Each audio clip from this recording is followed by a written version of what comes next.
There is a place in Africa where everything lives in a perpetual state of tension.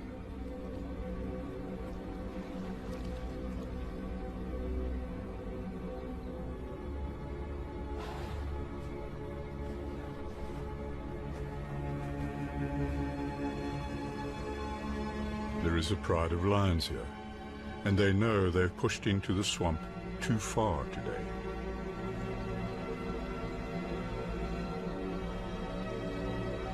It's a place of color, of immense beauty, of abundance.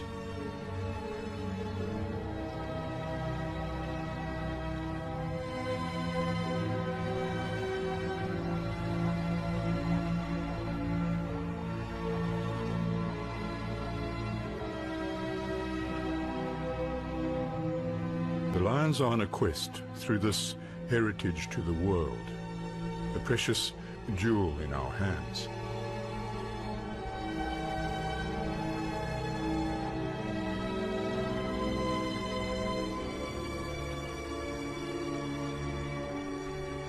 The water here connects everything. It is freedom for some, it imprisons others. It is the center, the giver of life, the cause of ancient feuds.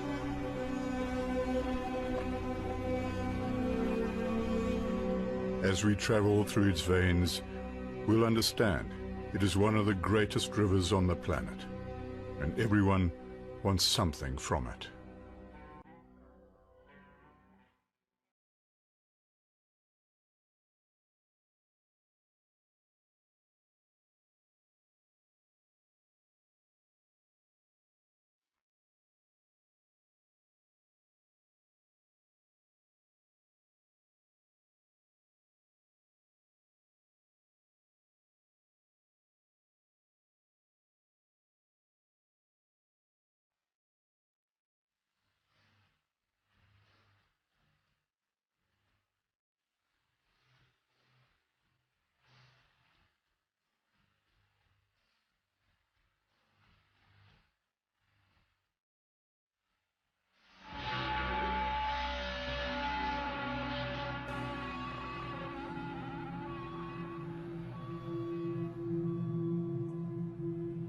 The first chapter of our story begins right here, in southern Africa.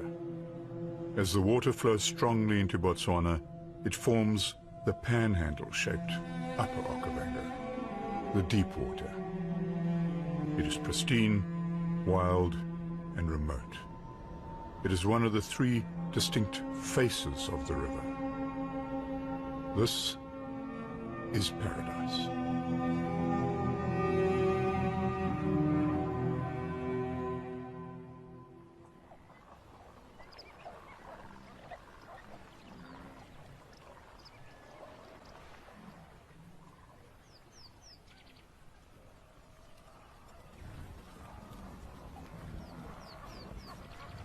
A lioness leads her pride into one of the most dangerous hunts a lion can take on: buffalo.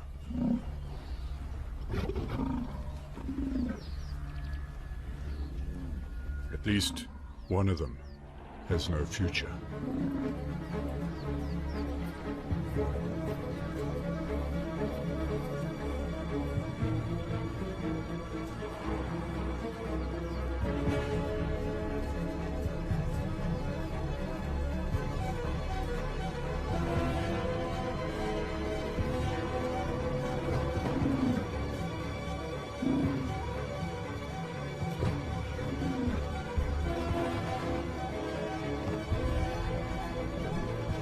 It's often the one you would least expect.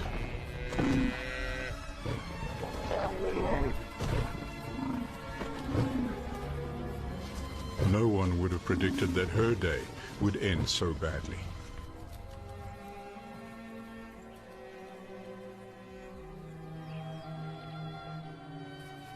The lioness's pride waits for days, but then finally moves off, leaving her for dead.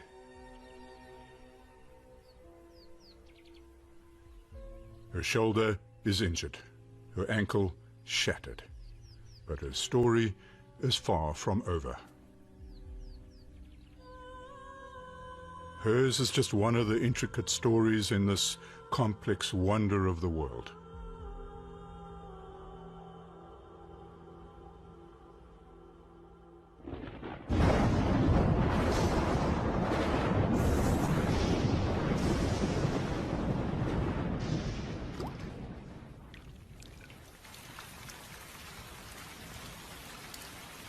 Rains at the source over 700 kilometers upstream start a massive push of over 11 trillion liters of water each year. It takes a single raindrop 6 months to travel the full course of the Okavango, each adding to the epic story of this river.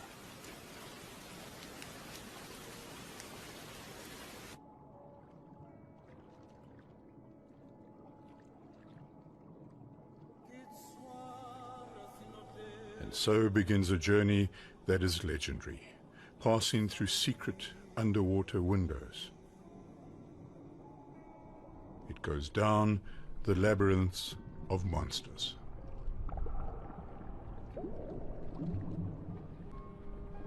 It takes us over the bones of those that did not survive the last flood, capturing their nutrients, passing them downstream to those that can use them, and on to one of the greatest wonders of Africa.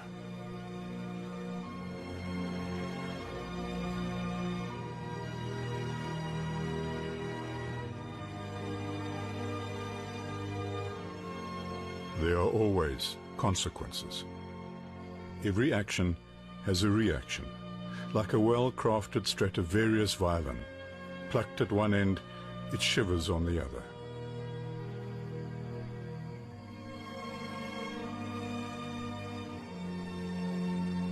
The injured lioness is slowly recovering her strength. It's been weeks. A lot has changed since the buffalo attack.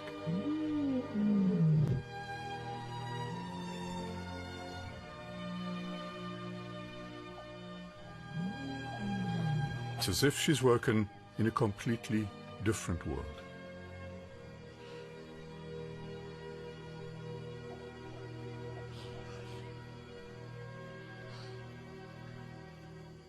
The flood has come in, cutting her off from her pride. That will make her life difficult. She's finally gained enough strength to start hunting in the overspill from the river. But she's a lone lioness with a handicap. Her dislocated shoulder has been eased back. Her shattered ankle is still healing. But she's got another reason for staying alive.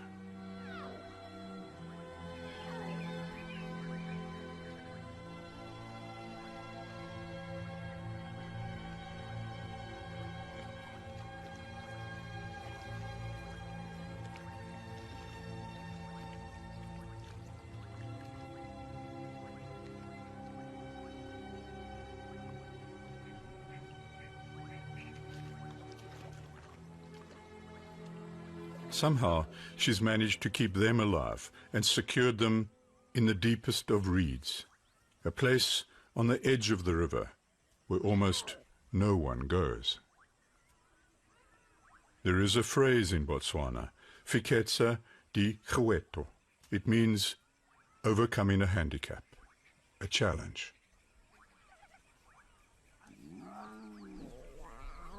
Fiketsa, we'll call her, is a caring mother.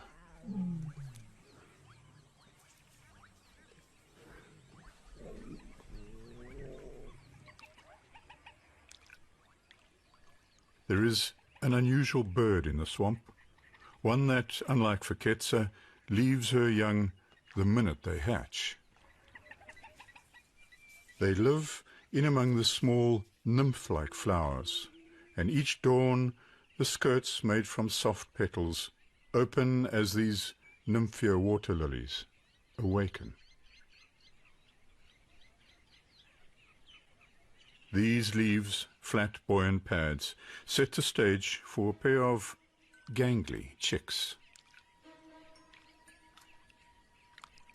Day-old African jacanas already know where the food is. And they get there on oversized feet they'll have to grow into one day.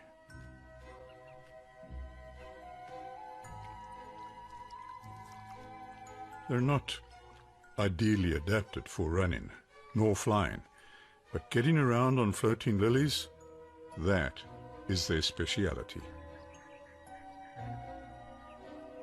It helps that they weigh just a few grams.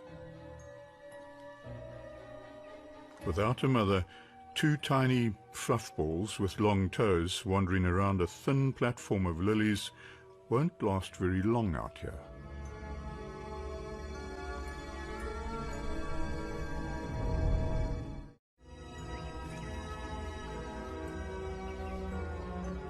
Jacana mothers always abandon their chicks as they hatch and leave them entirely in the care of the males. The father has his own flotation issues to deal with, but he keeps up with them, watching for anything suspicious in the water. And there it is.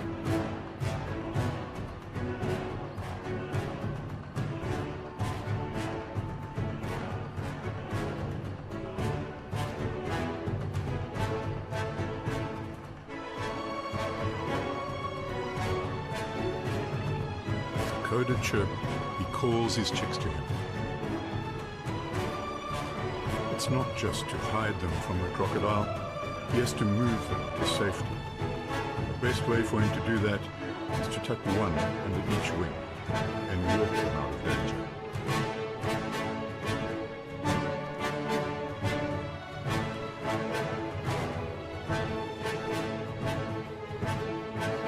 Keeping the kids quiet in a dark place is always a challenge. Those that survive here are the ones that are most aware of the sinister hiding in the beauty. Sometimes the threat comes from a different direction.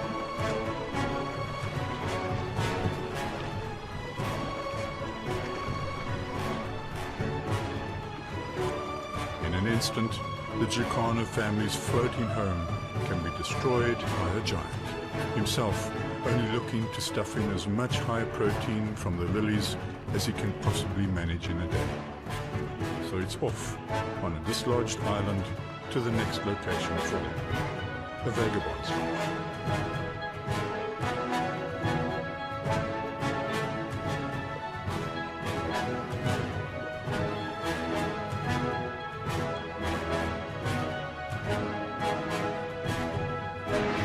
But if there's one single designer of paradise here, it is these giants, as they glide through the vast reed beds that surround the river. The dominance of this entire system is established with each step they take.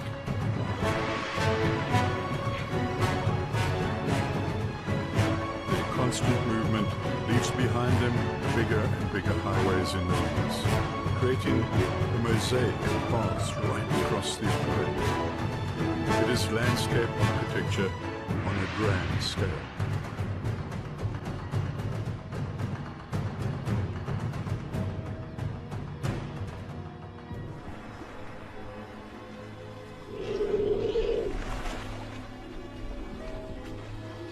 These are the real gardeners of Eden. They come for what the river provides for them, food and water, but they change that river itself, the direction, the speed of the flow.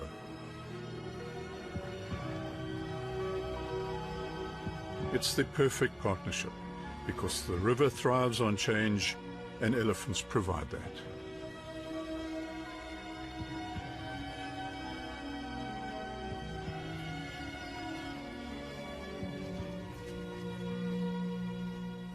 Elephants drift nonchalantly from island to island.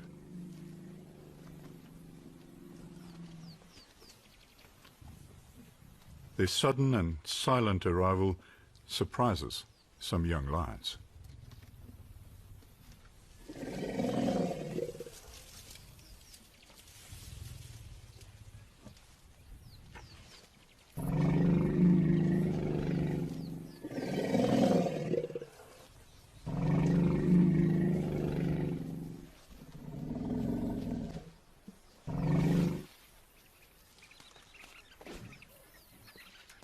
Dry ground comes at a premium in the swampland, so the lions give it up reluctantly.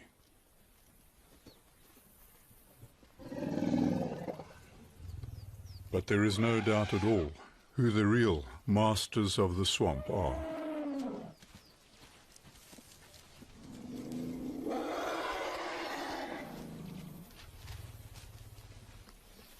As the elephants charge through the water, they churn it all up, and that releases nutrients again. This freshwater plankton connects the entire underwater food web, and that is good for everyone, even the monsters of the deep.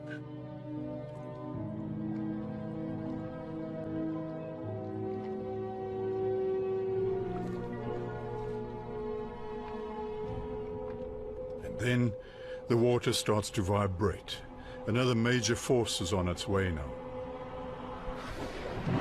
Catfish, called barbel here, arrive in their millions at the head of the flood, feeding on anything and everything in their path.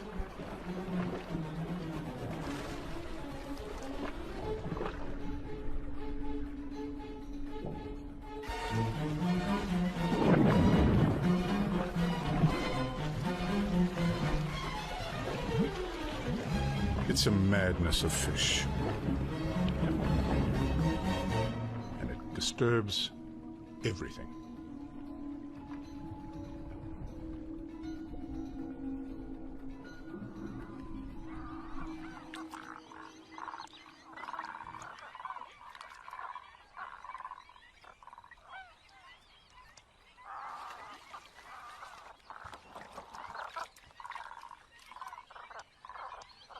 Catfish are both hunters and hunted.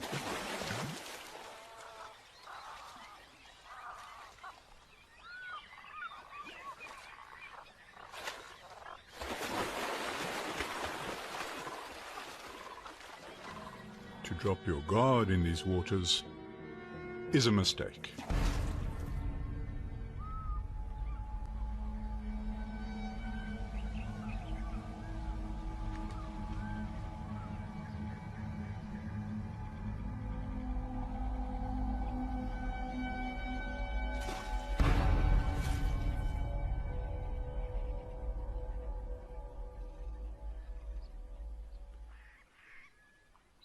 Mid-flood is the best time for fish eagles to nest.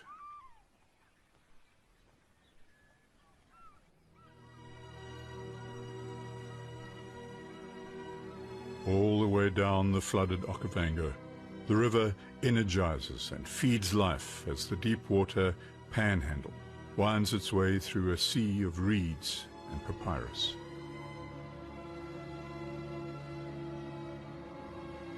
In this upper part of the river, only very specialized adapters can survive.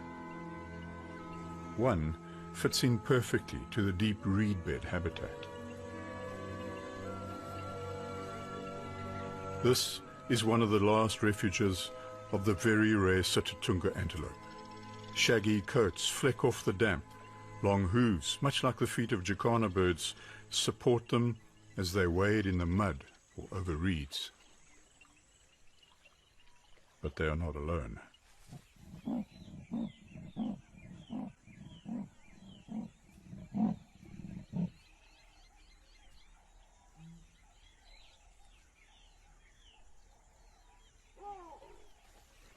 When it's high flood, the water is icy cold. It keeps everyone on their toes. They don't love it. For some reason, baboons don't like getting their fingers wet.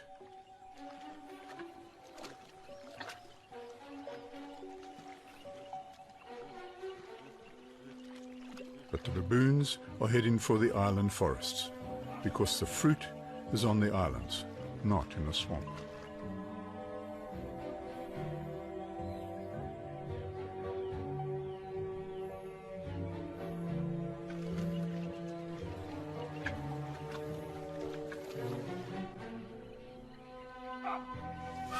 They're edgy, making mistakes. That doesn't go unnoticed.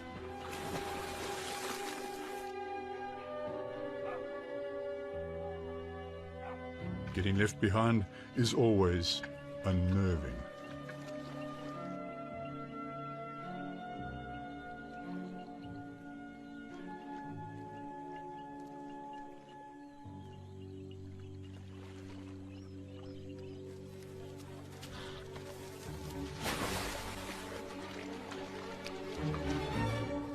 Today, it was the crocodile who was distracted.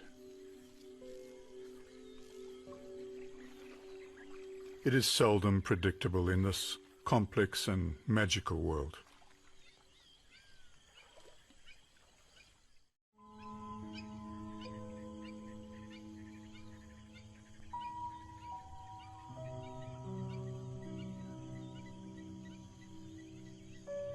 In the chilly mornings, air turns to moisture.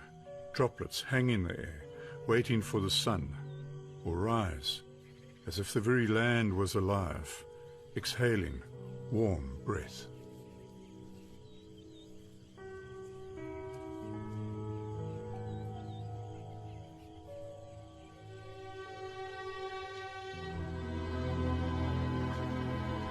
A blanket of fog hides Faketsa and her cubs.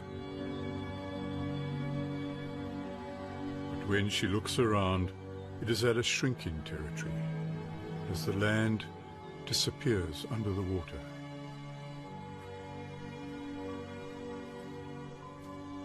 Her cubs are growing up on the island she's on, building their confidence, but she'll have to move them at some point.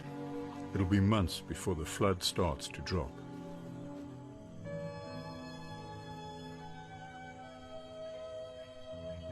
The water may look like a lifeline, but it isolates islands.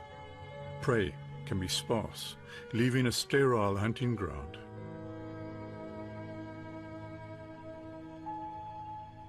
Swimming across this fast-flowing water would be foolhardy.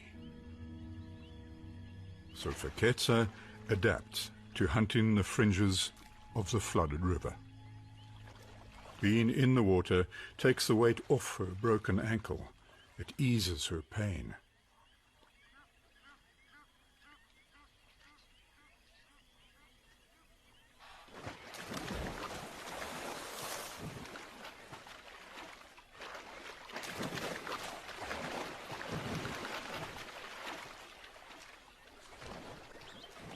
The surge of water has pushed Lechwe antelope her way.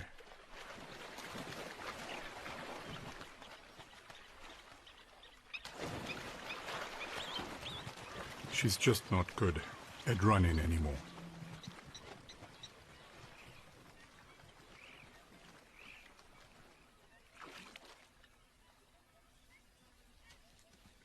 With her injury, she'll have to develop different skills. So she starts to hunt from the water. They won't expect a lion to come at them from there.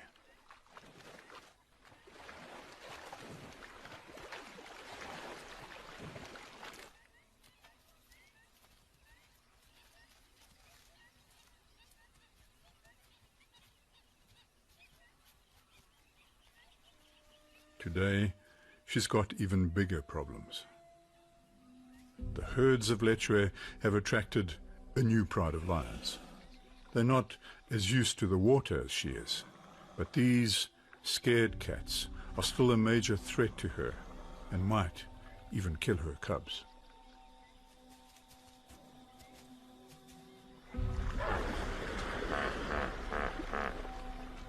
She'll lie low.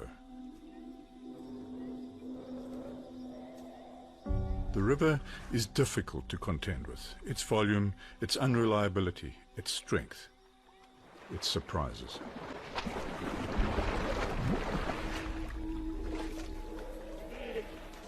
puts everything under pressure.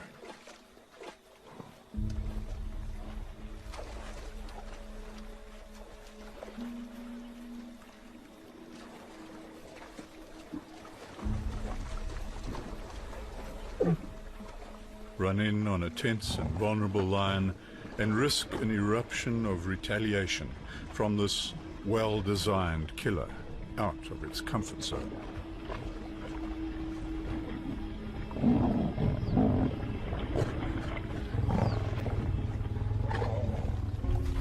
These new lions have a male with them, even more reason for Feketsa to stay hidden.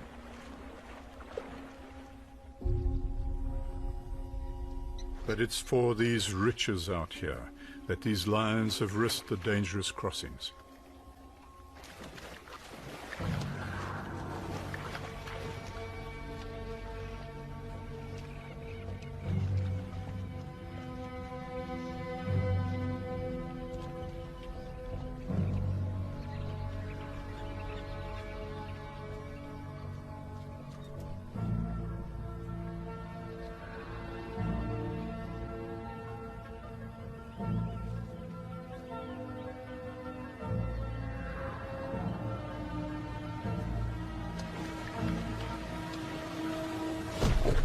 Big lioness is successful, but she's not comfortable in the water. She's not a swamp cat. But the threat to their kill doesn't come from in the water.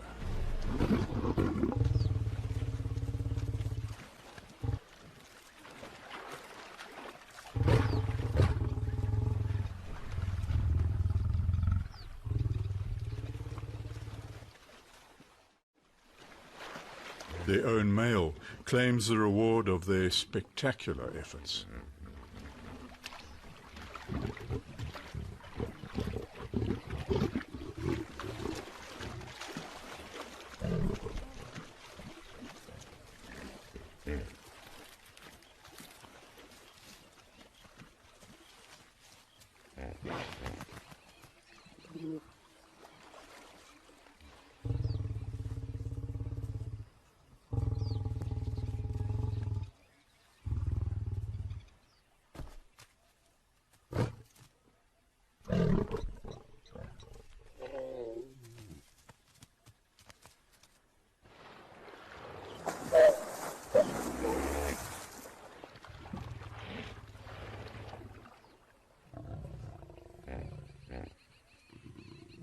The pride came a long way for this, but perhaps they'll just keep moving on and leave Feketsa in peace.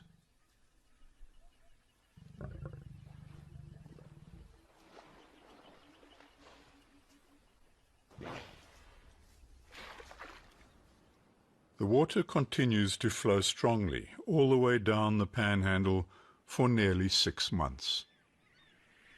Everything seems to be in a constant state of interaction, often in the strangest of ways.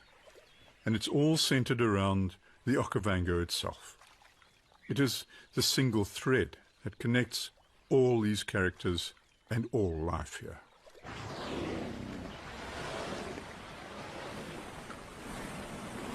So a place in the river's tender embrace is worth fighting for.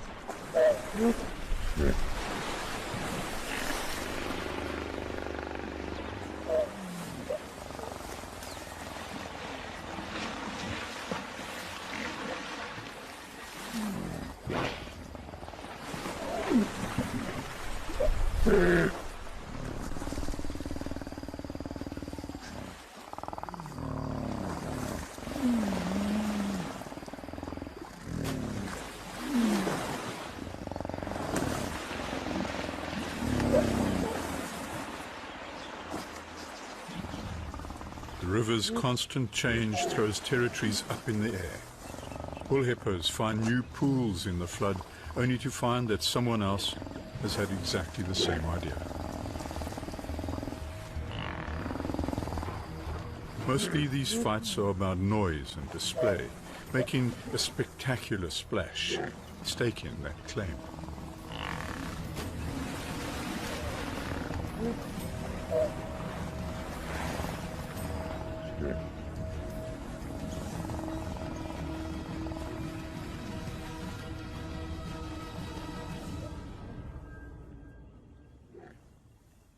Here, those victories are often hollow ones, because these highly contested pools will ultimately ghost away anyway.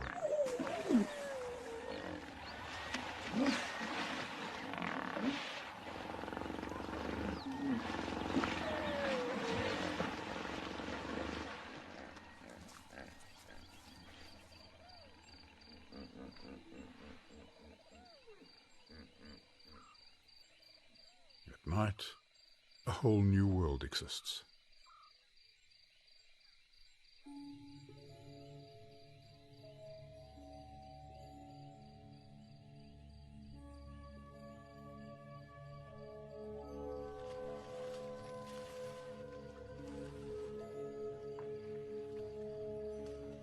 The diamonds at the feet of giants are an outbreak of scavenger beetles.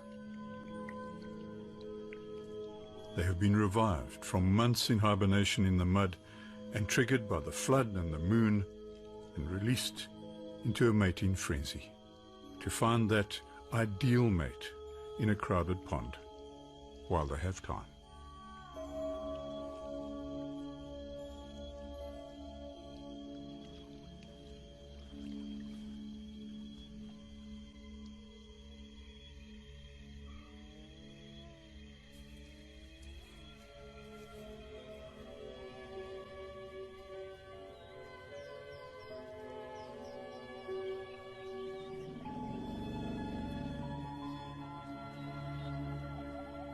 The Okavango is, for just a moment, a place where the large tolerate the small, where food is plentiful, and at the height of the flood there is abundance.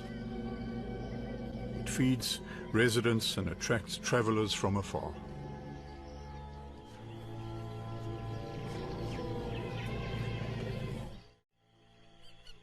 One very special family is awake and getting ready for the day ahead.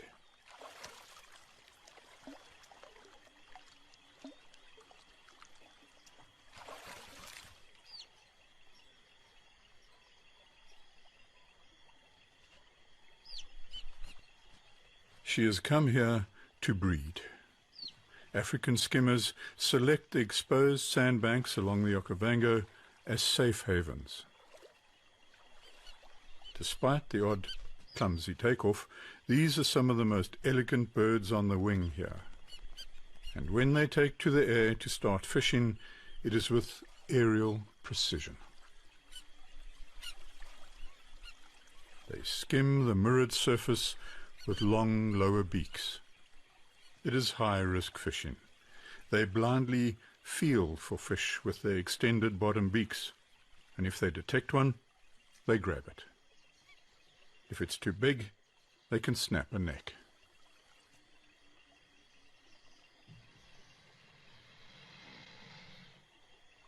One-day-old chicks don't yet have the discipline to stay where they've been left.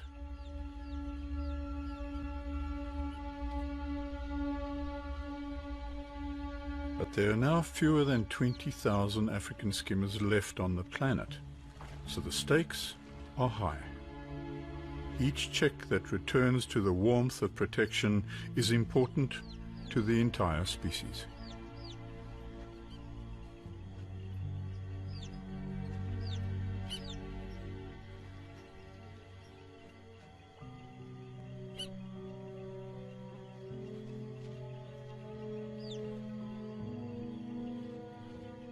Every one that tunnels his way to safety is worth his voice in gold.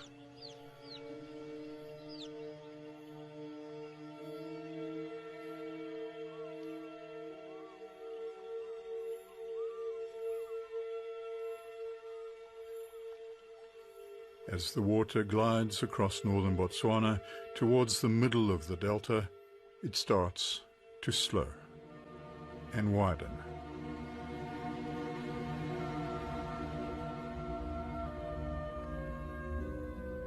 Fiketsa, easing her leg as she wades through the swamp again. It's her special technique.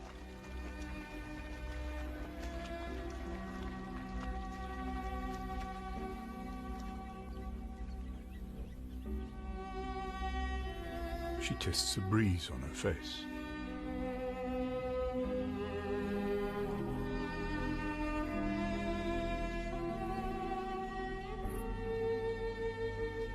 One of the disadvantages of living on a small island in the Okavango is that even the prey start to recognize your handicaps.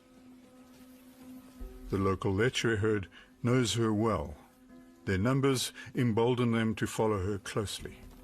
The familiarity may be their downfall.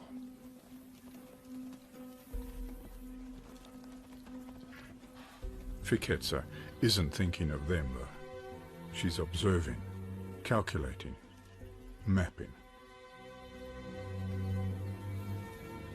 She systematically checks each tiny island in the swamp.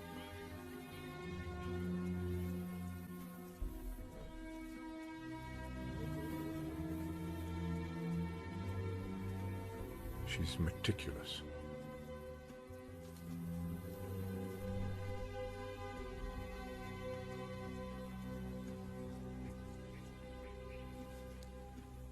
It's a process that takes hours through the heat of the day and over an exhausting 12 kilometers.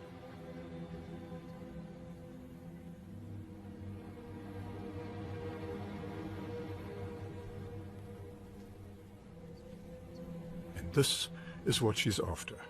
It's a season of Lecce births. Each cluster of sedges, every bushy outcrop is now a larder of the vulnerable.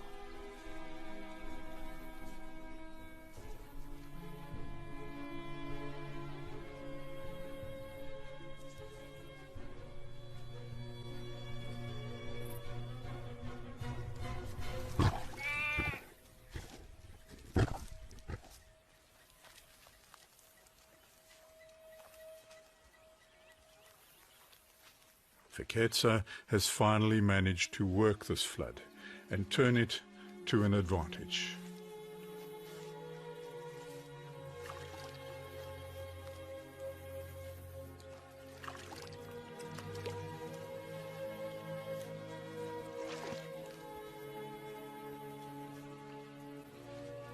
This calculated hunting through the swamp is more typical of leopards, not lions, a solitary cat. But she forges through the pain, determined to bring home the food she and her cubs so desperately need. And she does it all alone.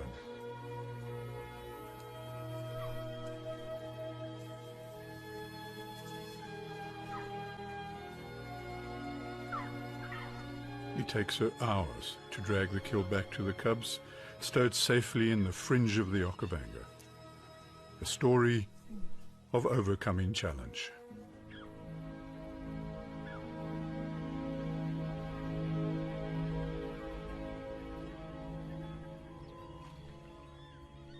As its passengers float gently downstream, the river starts to change.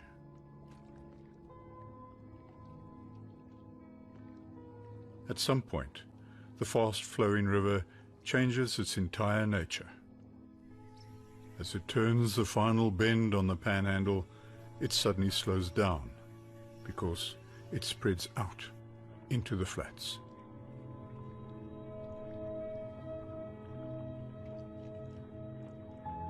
It presents a new and different face of the river. It morphs into a slow-drifting realm on top of a bed of sand. The same Kalahari desert sand that is exposed beyond the reaches of the Okavango. The sudden change in water speed deposits the collected nutrients that now feed everything.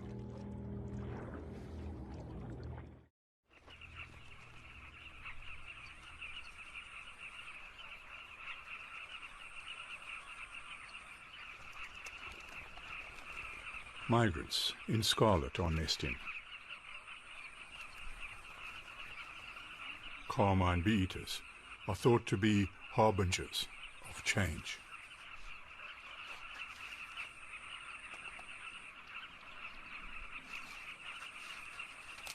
Certainly, their arrival seems to be perfectly timed. When the skies are ripped open again, the colony senses what this might bring.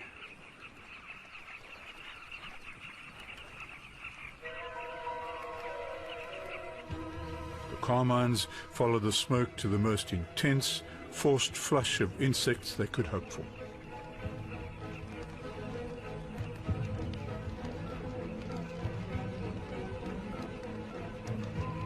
It's a dance with death, where a sudden gust could capture a bee-eater and throw it into the flames.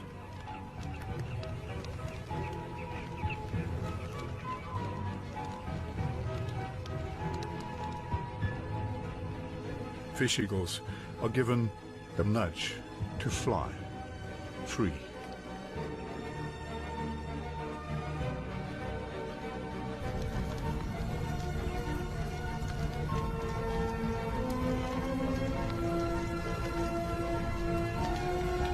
Reeds packed with oils explode all around them. The fire plays a role together with the river, as flames split seeds open, and those seeds fall down into the swamp to soften, to tumble downstream, and to grow.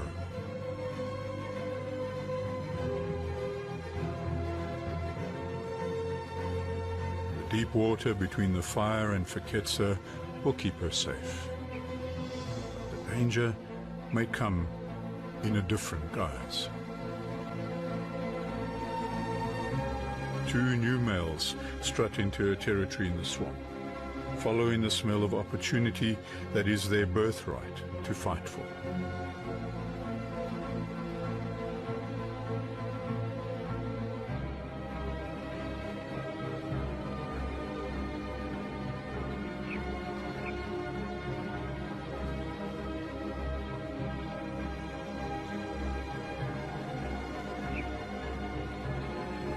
Might be her downfall, but they may also be her salvation. If they accept her cubs, the new males could help her form a new pride again. But the river doesn't care, one way or another. She's not taking any chances.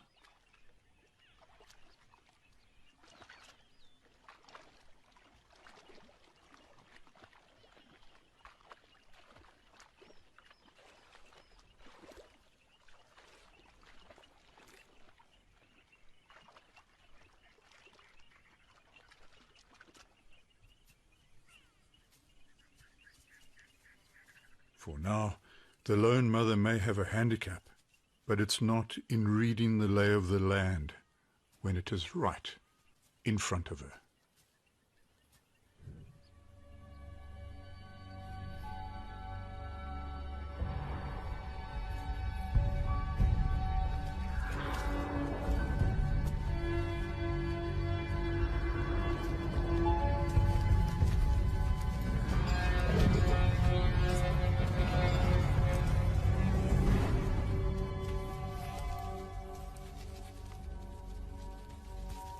Fiketsa, the survivor, is risen from the ashes. But while the fires run their course above the ground, they are now driven down into the root systems of the reeds and papyrus to burn underground for years, even decades. From here, the river moves on under this smoky blanket, traveling as it has for 60,000 years, towards the fan-shaped delta, where it spreads out, introducing us to even more characters who will use the river, be used by it, succumb to it, or thrive on it.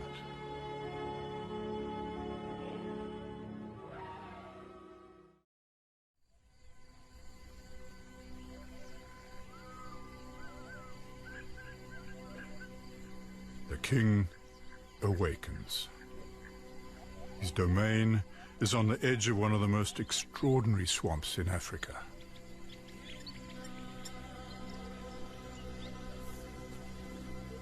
He knows his charges.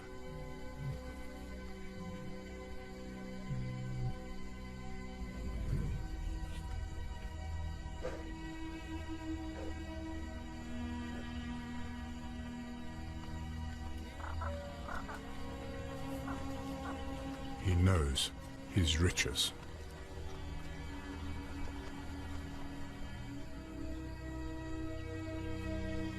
He knows his threats. Intruders, young challengers.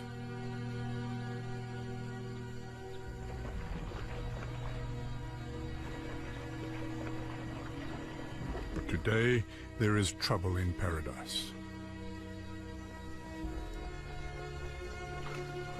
The cuts and scars on his face are a roadmap of his past battles. Everyone is aware.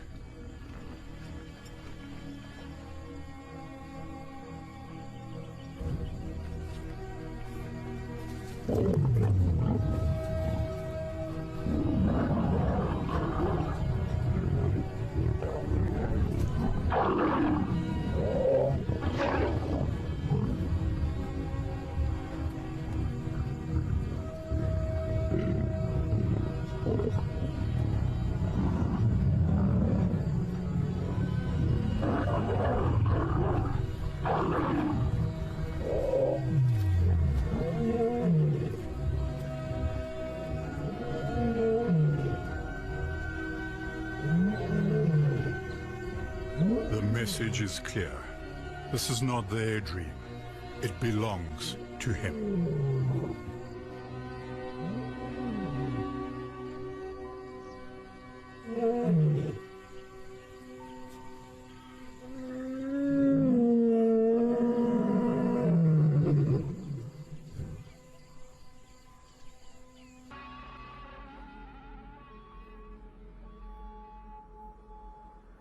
The second phase of the Okavango in southern Africa's Botswana is as it fans out into a delta, in limbo, before spilling out into the Kalahari Desert.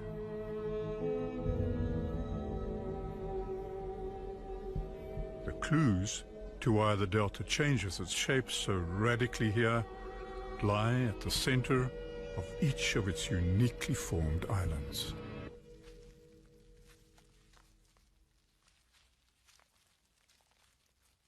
There are forces at work down here, building underground fortresses, blockades against the rising water table, using a combination of saliva and hard concrete.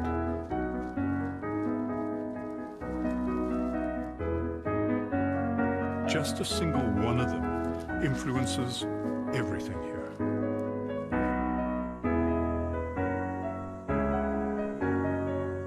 The male lion is not a loner. Daily calls connect him and his brother.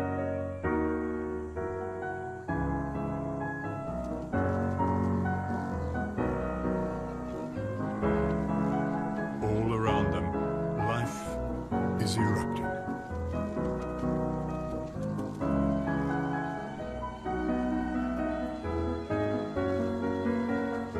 Termites start their nuptial dances. They flush from underground homes to fly, and within seconds find a mate before they can be eaten.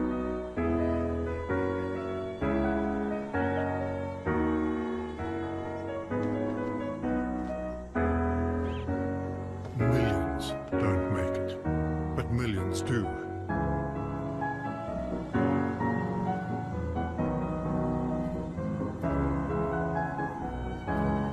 The mating dance fills the air and starts one of the most magical relationships in nature, one that dominates the entire story of the Okavango.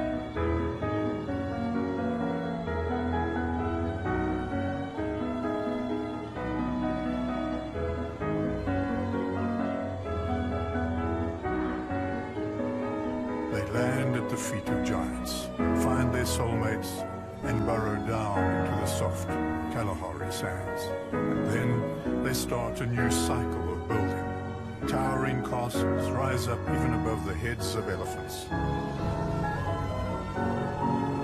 Trees attach themselves, forming platforms for all life here.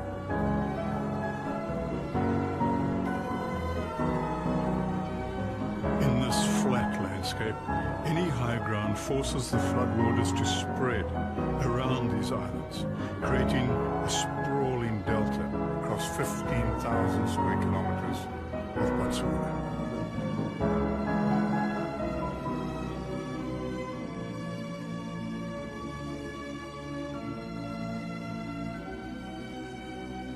And at the foundation of each island in the Okavango is a termite colony.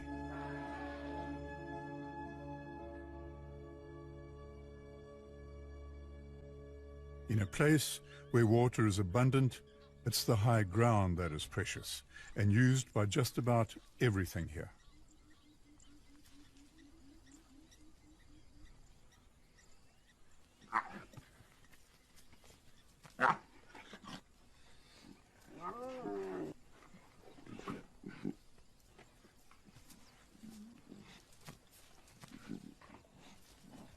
When there are cubs, it's an unfamiliar and sometimes tense relationship with them.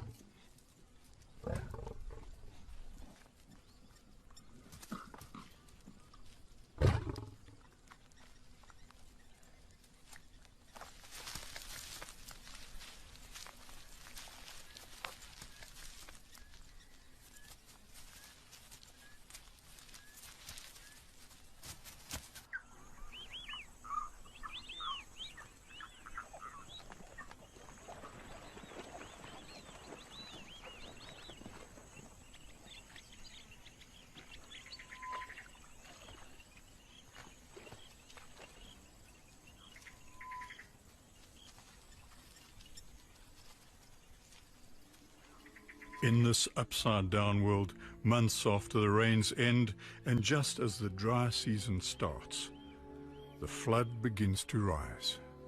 Rainwater halfway across the continent is finally reaching the delta.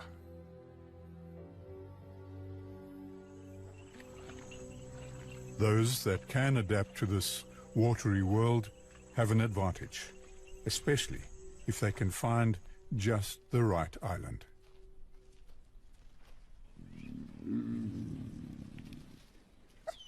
Two hyena sisters have found some abandoned ant bear holes to turn into a den.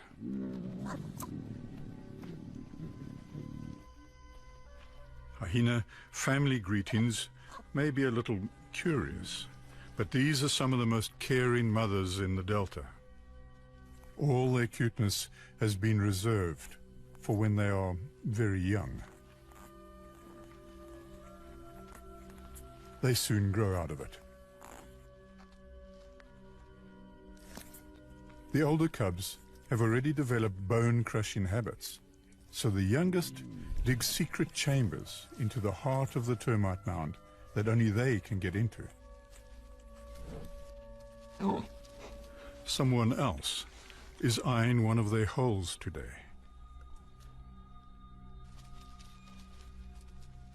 And quite simply, moves into the spare chamber. It's disconcerting for the cubs.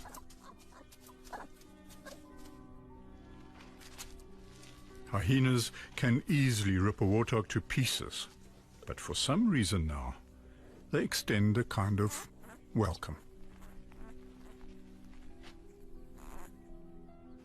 A working solution develops.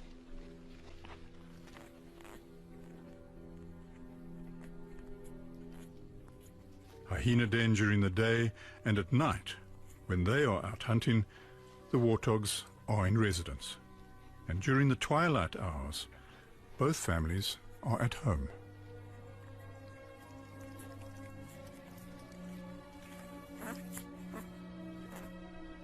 It's family bliss, but with lethal jaws in the making.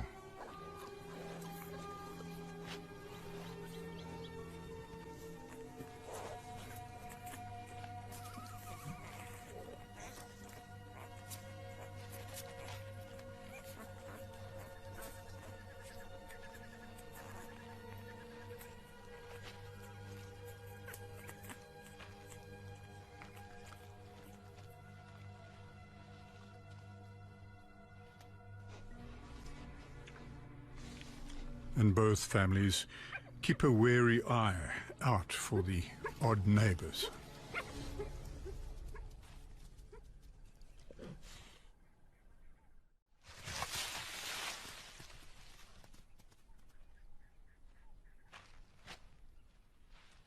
The male lion is patrolling his territory, but takes a diversion to harass hyenas.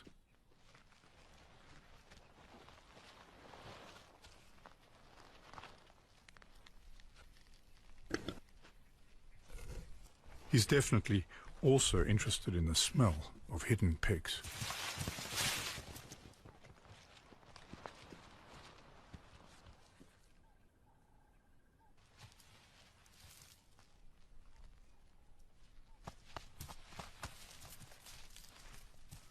The unlikely alliance between these two families sharing a den worked well today, and those extra eyes and ears served as early warning mechanisms.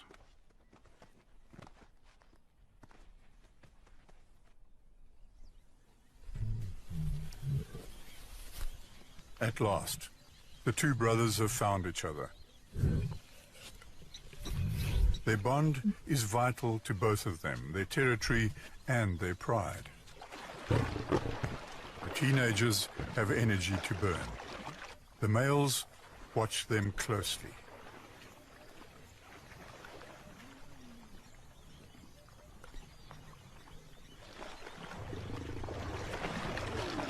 The first sign of small manes on the young lions has their father's attention. In a year, the large males will have to see them off. Lions of any size on the move through the swamp send shockwaves of panic through everyone. Anyone caught out of water is fair game for the youngsters.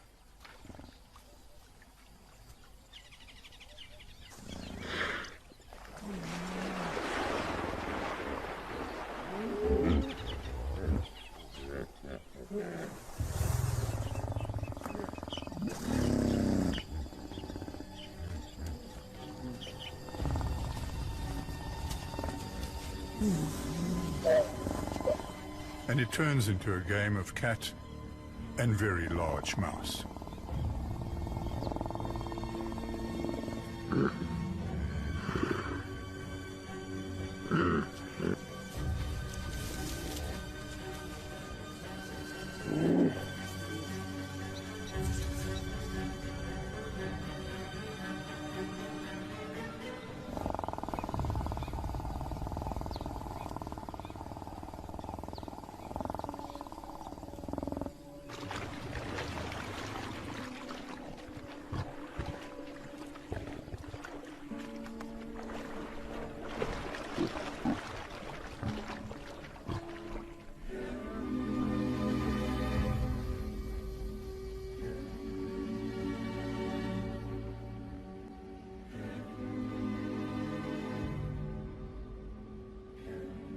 For some, safety is in the water.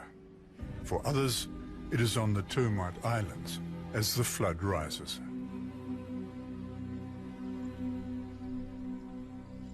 As the young piglets emerge from the catacombs, they have a lot to thank the hyena family for. But it's time to move out into the world.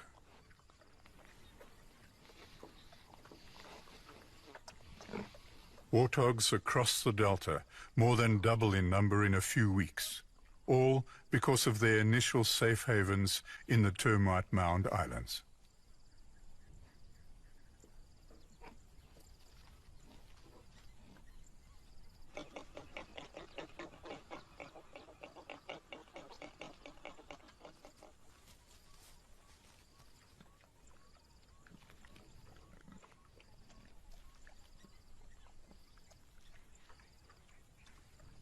On one of the larger islands, they are being watched from above.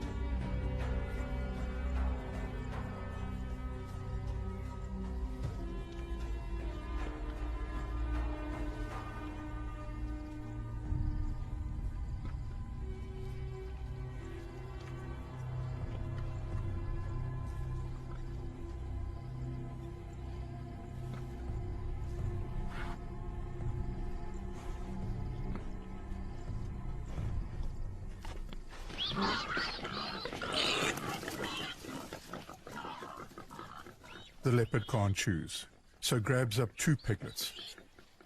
But she can't carry both to the trees before the chaos attracts unwanted attention. Now, the hyenas are interested in the smell of piglets for an entirely different reason.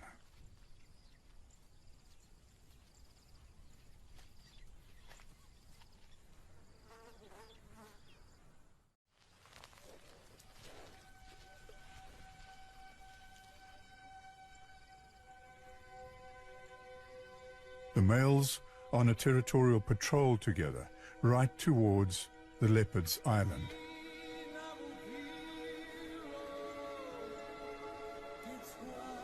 She is saved by chance.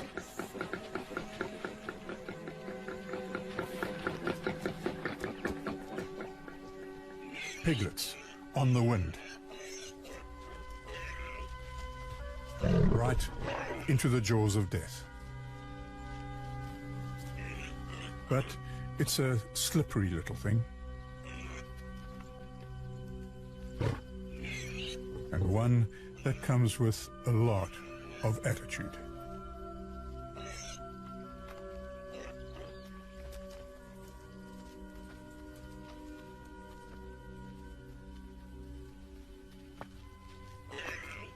For the largest of the African cats, being confronted by something this small is a little confusing.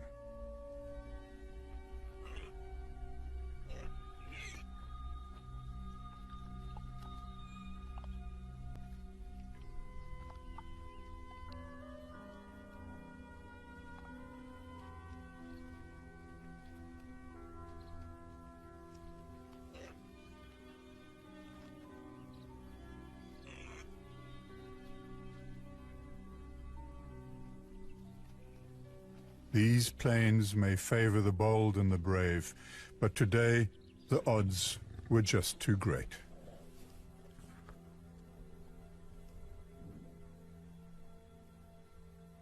And not enough to feed both brothers.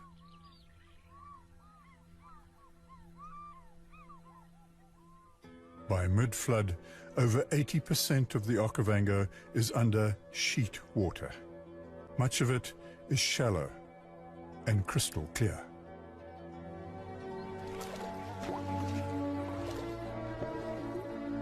Because the flood lags so far behind the local rains, it brings new water at just the right time for thousands of animals.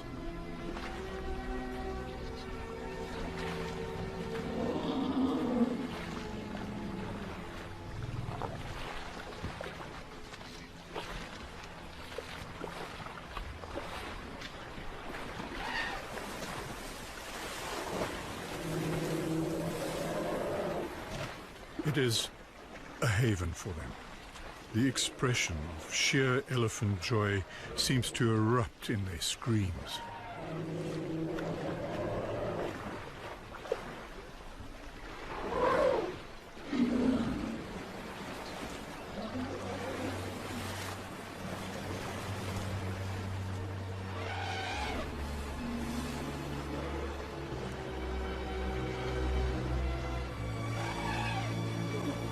They are, in fact, the architects of the Okavango. Where elephants lead, the flood follows, bringing new water down dormant channels to forgotten islands.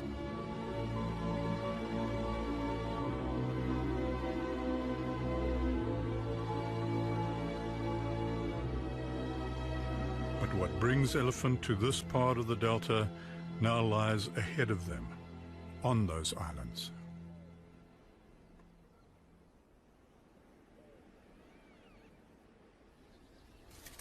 They can't reach these dates and don't want to destroy the tree itself, so they gently harvest the fruit.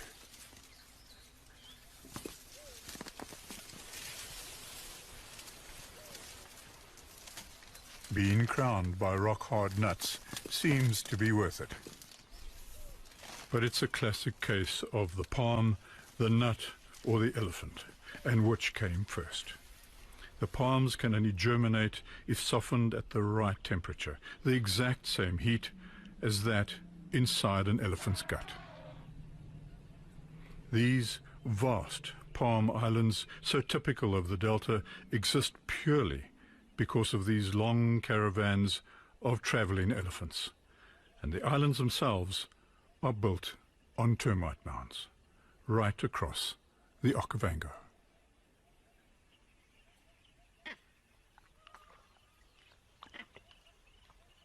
If you're not particularly finicky about the sauce, the softened nuts in elephant dung hold amazing riches, and vervet monkeys are used to having sticky fingers.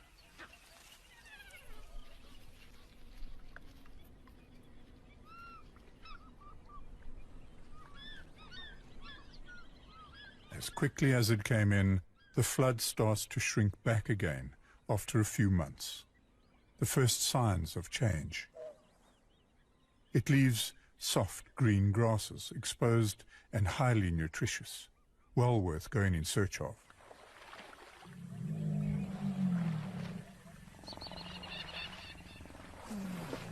But unfortunately, others have the same idea. It's a three-way fight. One backs up into a small termite mound and gains two advantages: the high ground and a protected rear end.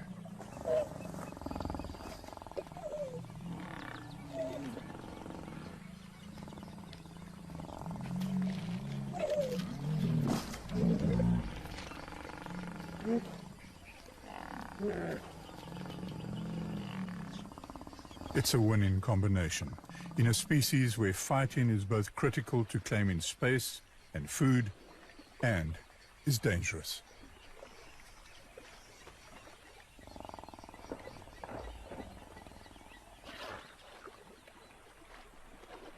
Hippos dominate the waterways throughout the Delta, making it as hazardous for other animals here.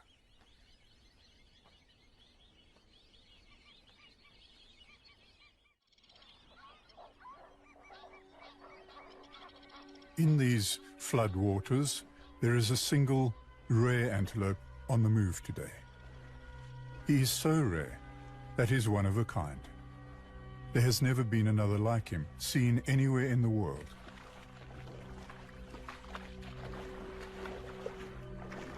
At first glance, he looks like a common red lechwe.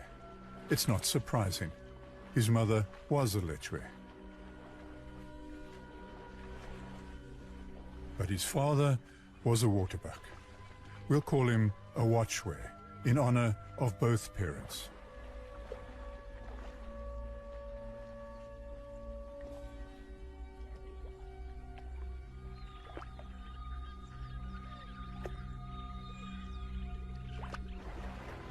Today, the watchwe is in deep trouble, and the pack knows it.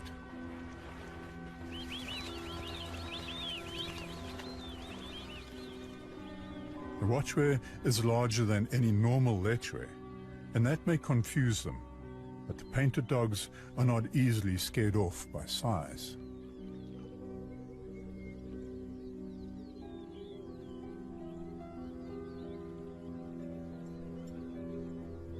But he's not a complete loner. Today, he's found a real waterbuck.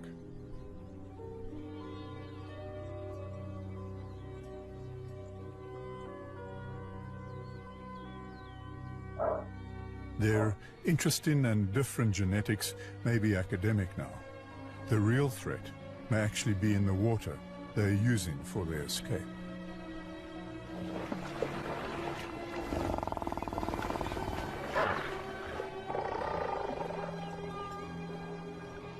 Hippos attack each other, so complete strangers are not welcome in this pool. They're in trouble if they don't leave the water now. But they're in trouble if they try to.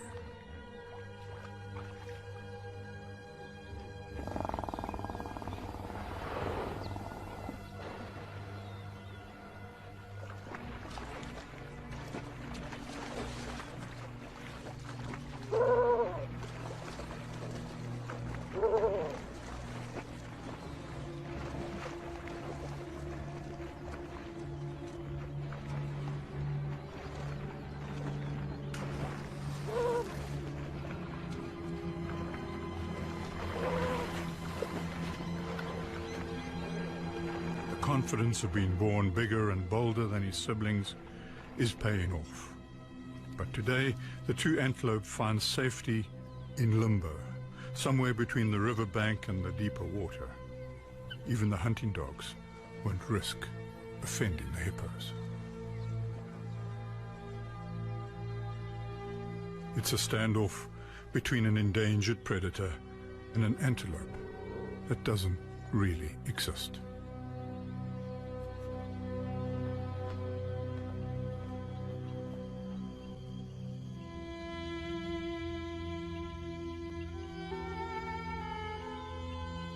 The intimate lives of these animals make up the complex web of the Okavango. Touch it in one place and it shivers somewhere else.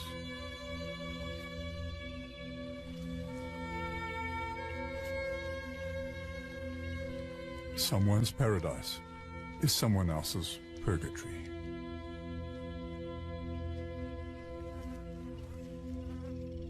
In this world of winners and losers, there are sometimes simple working relationships with no disadvantages.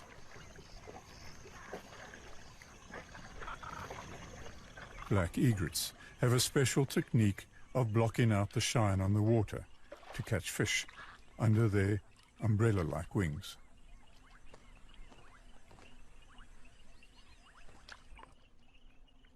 Small minnows come to forage, and craftily, black egrets use their bright yellow feet as lures. It's such a good tactic that a glossy ibis poaches under the umbrella without any shame at all.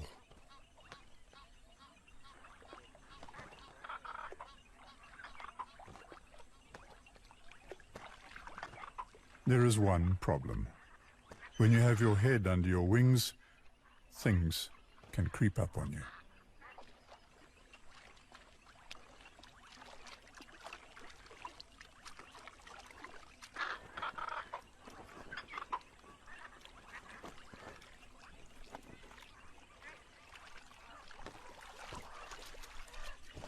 The pride is out hunting, and young lions are interested in anything that moves, in particular, those that move slowly.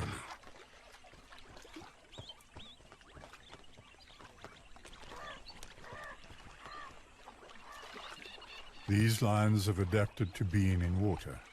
The constant wading from one termite island to the next through this deep water makes them fit, strong, and some of the largest lions in Africa. The cool water allows them to forge through the delta well into the heat of the day.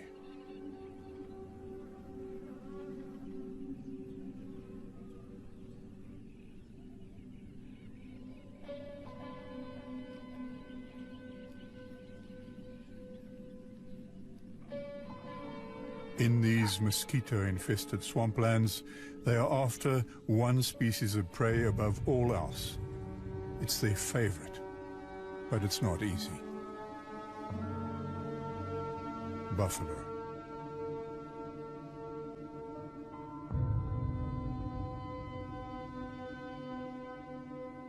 Being down in the watergrass can get confusing, so these Okavango lions have to use any advantage they can get.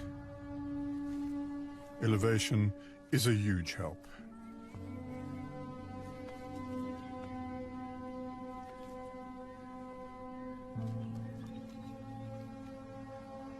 It's one of the few places in the world where lions do climb trees.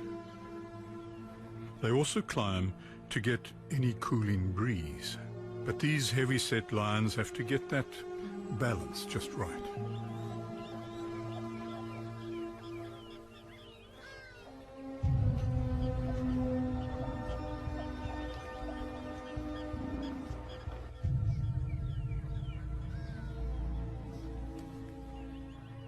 And it's not just the lionesses that can climb.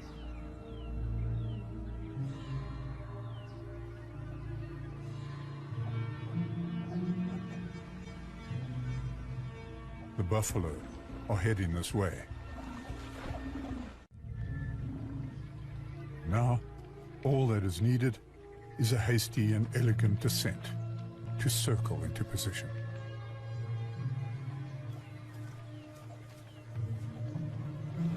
The time to attack buffalo is when they bunch up, when they are stressed by the deeper water crossings.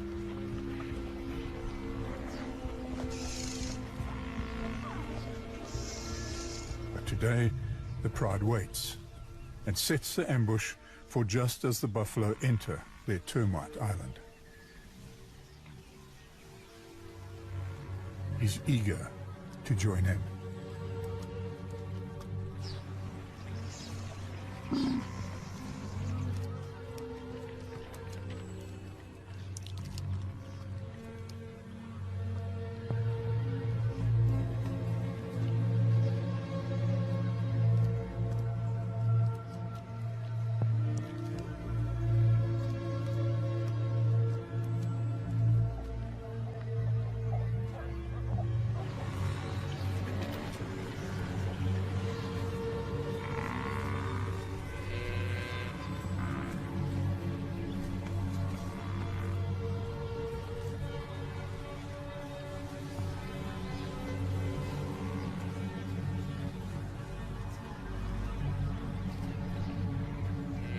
With the pride in perfect position to ambush a lost calf, the trick would be to not spook the buffalo.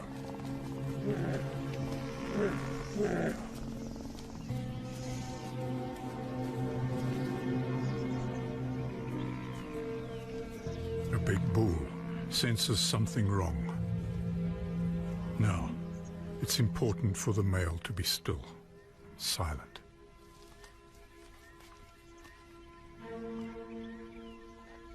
The male's weight to agility ratio is just off.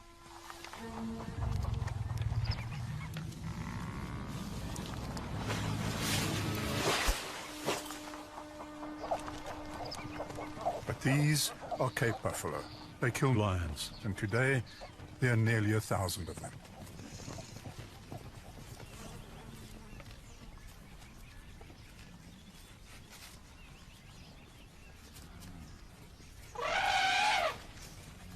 Suddenly, a young bull elephant is in the mix. Elephants are definitely the dominant species on these islands.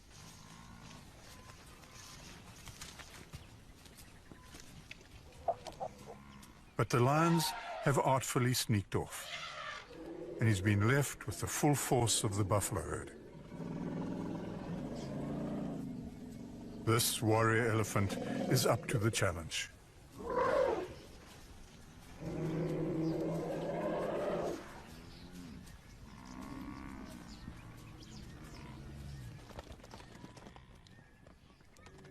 Some of the younger lions have their own troubles now.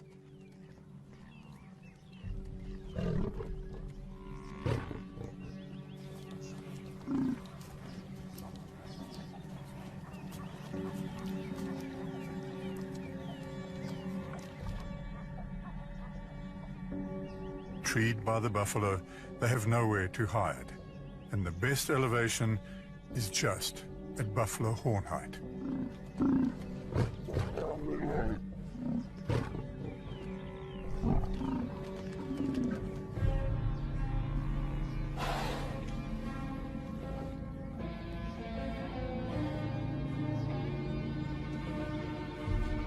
The lions have learned a valuable lesson today.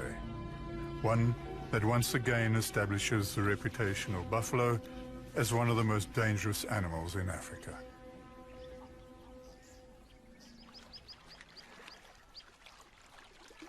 The pride is bruised and retreats to give the buffalo a wider berth.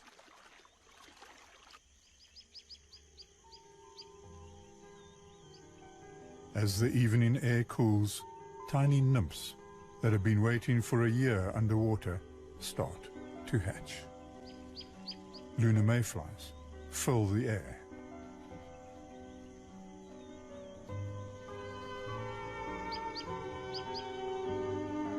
Little bee-eaters hawk on them frantically, as if the flush will be their last meal.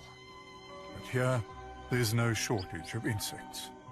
The Okavango keeps providing to those that are well adapted to use the moment.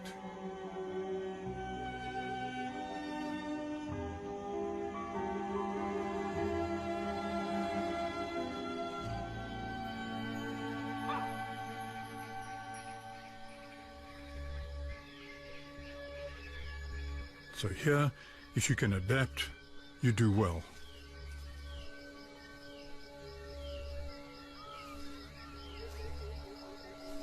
Baboons spend their nights in the trees asleep.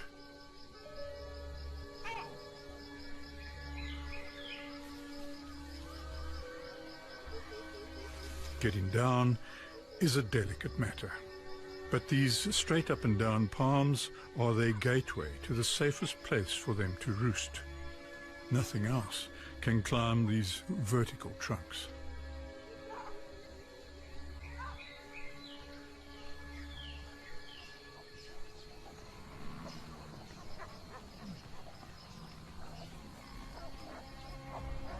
The buffalo herd is also awake, moving downstream.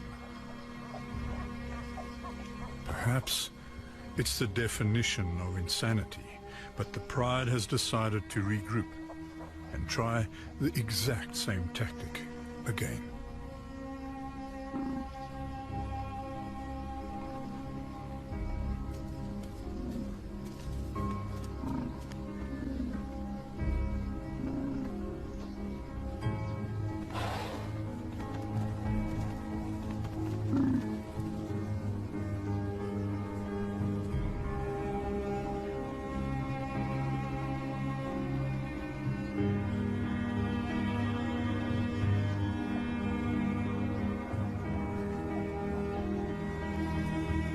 Going to need something different today, or it'll all end up in the trees again.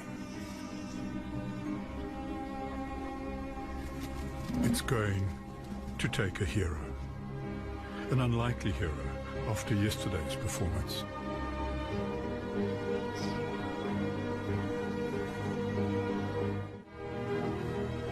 Male lions are just not perfectly designed to hunt. Their manes are for display, for fighting.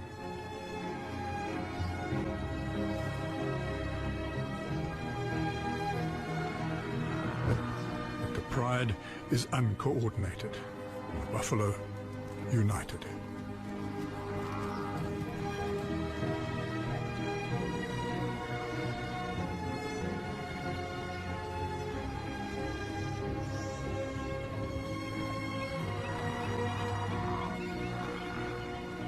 Then, just as the herd hits the first reeds, the second male flies into action alongside his brother.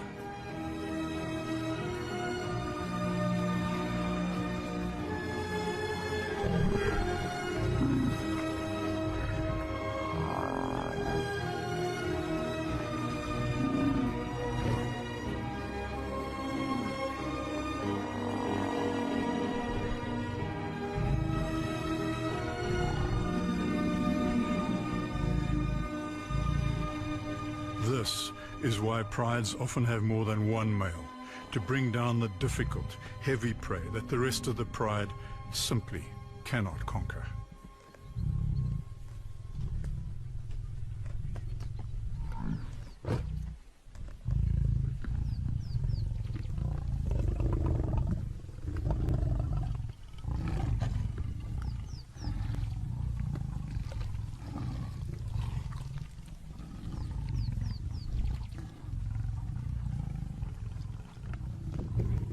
Feast is short-lived.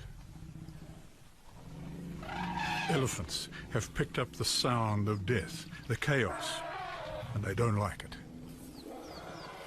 The mere presence of lions, the smell of blood, and the disturbance to their sedate lives offends these animals that so thrive on peace and seem to want to just maintain that. Outraged, they act as if the lions had killed one of their own, not a buffalo.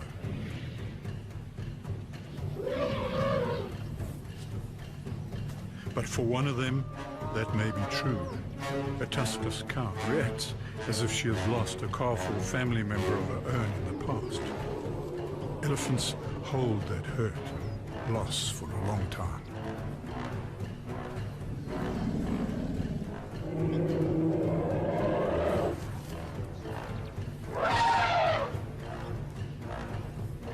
But the lions slip away into the long grass, frustrating her even more.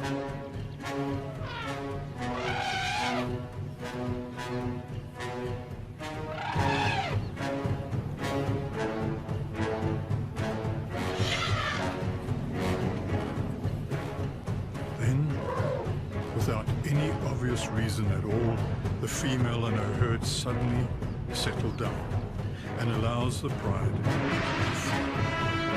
Forgiven, but not forgotten.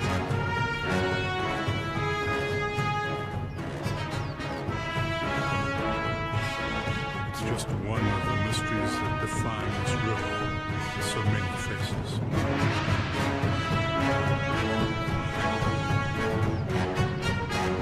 This strange, magical flow starts inland, dabs and meander around termite castles and down elephant ridges, affecting humans. Then drills out.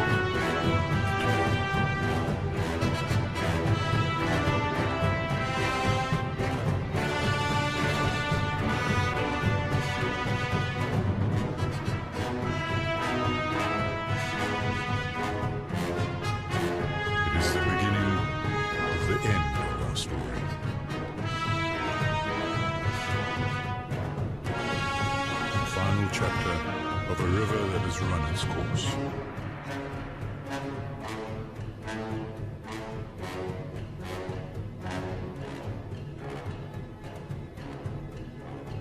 They walk as if to the end of the world, on a journey to nowhere.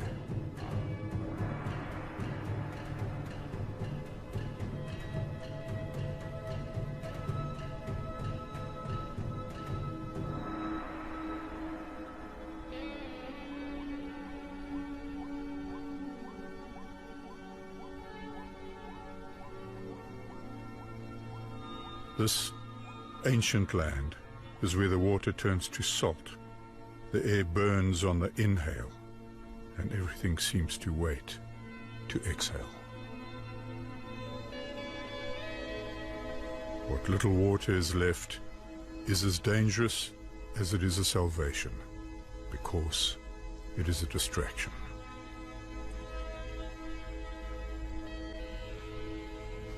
A place where someone's mistake is someone else's lifeline.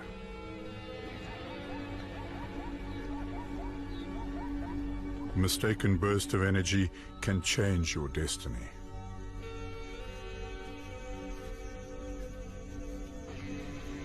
The next and final chapter of our story of the great Okavango in Botswana is where its fingers clutch onto life, as the water touches the desert, where the paradise turns into an inferno.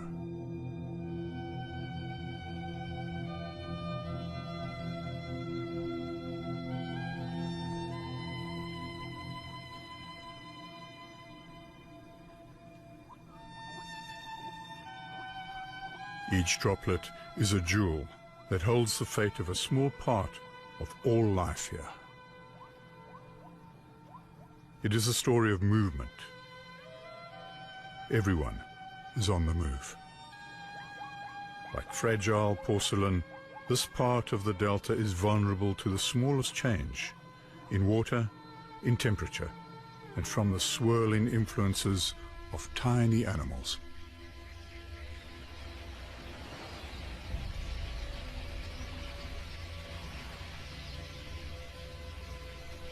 Red-billed quelea in their millions start to flock. These are the most abundant birds on the whole planet.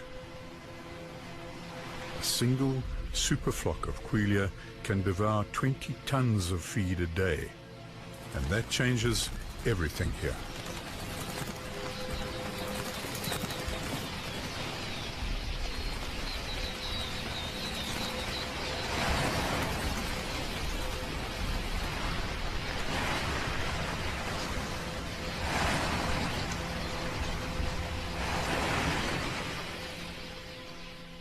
Compartilhe will change the lives of the nearby leopard family as the flock strips the grasses down to bare sand.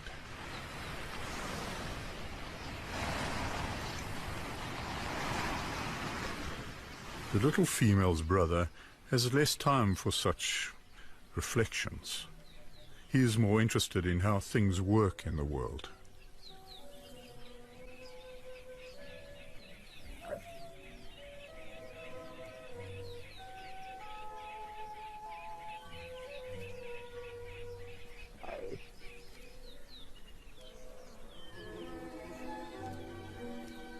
Like the bees, returning laden with pollen.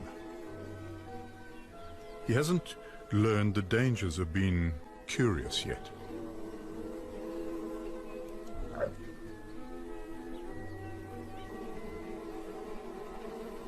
Bee-eaters swoop in to take advantage.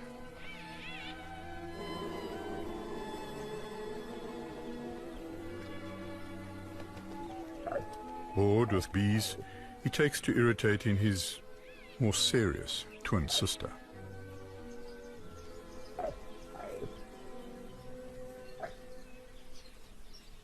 It's the season of the sausage tree flowers, good for bees and the ideal place for the twins' mother to hang out.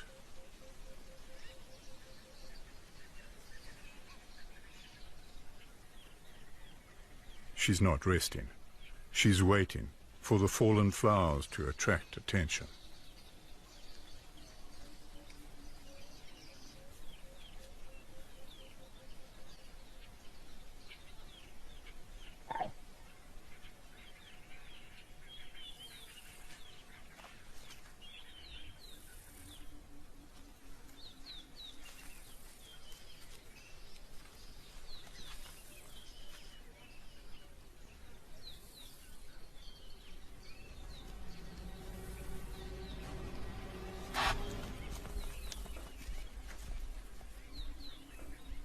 Usually, leopards catch just once in every 5 attempts, but by using this sausage tree technique, she has a much higher success rate. It's also why we call her poderoso, the local name for sausage tree. The cubs are developing their own killing skills, but by watching poderoso, they might understand exactly what these flowers can give them. Rest is impossible, so within minutes she heads back to the trees.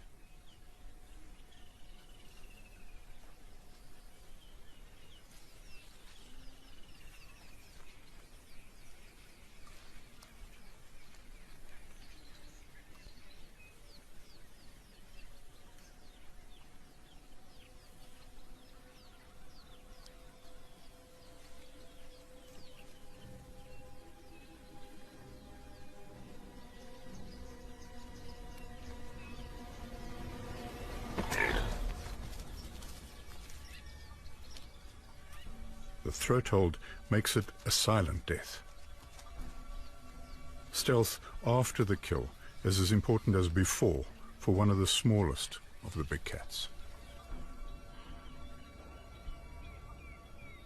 It's a complex mosaic of the Okavango, where bigger predators and scavengers stride across the landscape as if they own it. They do own it.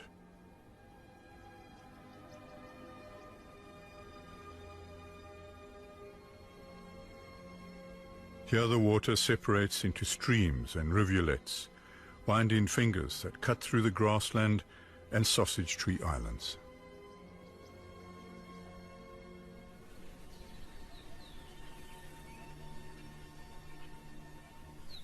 The lions are in search of shade, but the breeze has hints of the smell of meat on it.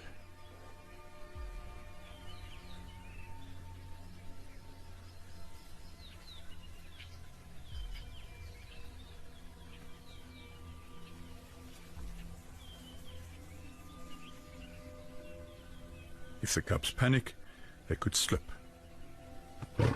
It would end their story. The lions want the kill, but just can't get to it.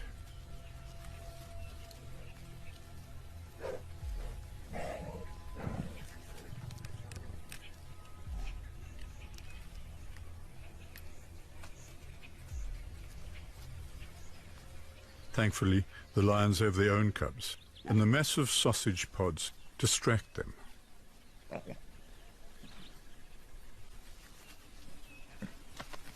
Their fascination with the woody pods is a mystery to the leopard cubs, but from now on, their lives will be intertwined with all these other predators because the Okavango has one of the highest density of carnivores in Africa, and they are periodically thrown together by the flood.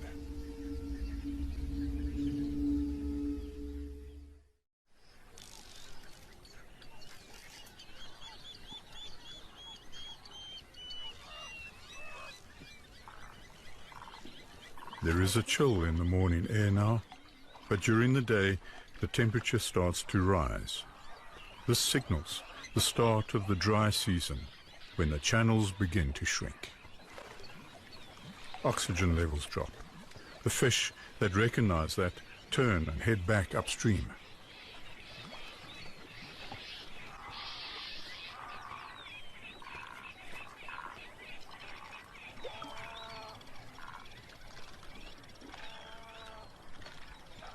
Those that leave it just too late get cut off, isolated. The birds harvest tons of fish each year.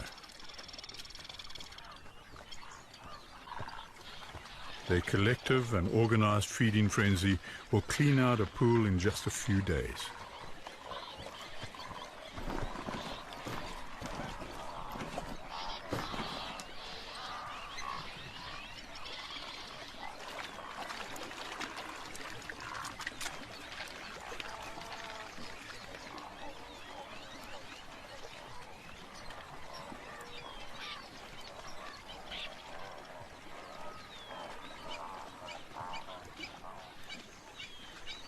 But all the way down the delta, right to the end fingers, these fish traps provide for one of the greatest diversities of water birds in Africa.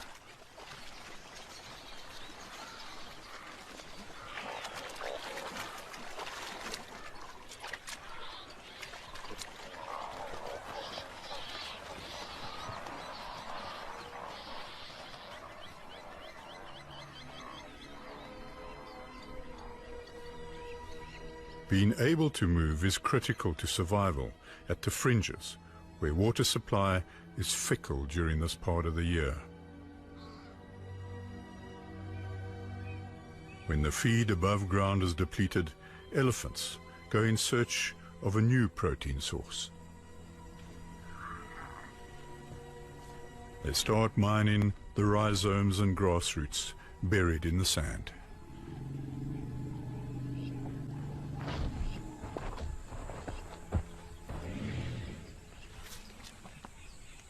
In the dry season, the entire value of the grasses is stored below the surface.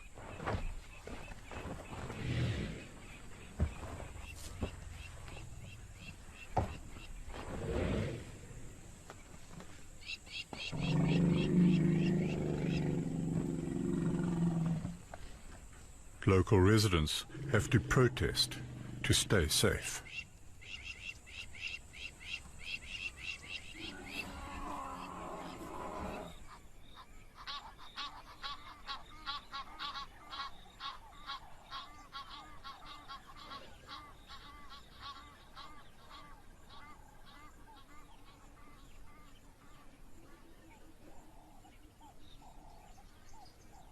A pack of painted dogs have a small problem today. Actually, 16 problems. Having this many puppies causes a problem only because one female is allowed to breed in the pack. So the alpha female has stolen her sister's puppies, but she's struggling to feed them all.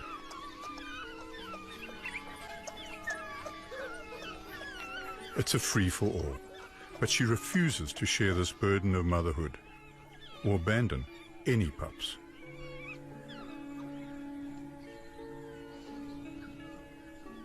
The headache for the alpha male is that they're going to be called on to hunt twice a day now, and they're already exhausted. So is the river. After its 1,500-kilometer journey, the full thrust of the flood has ended. The water flow settles and starts to seep in.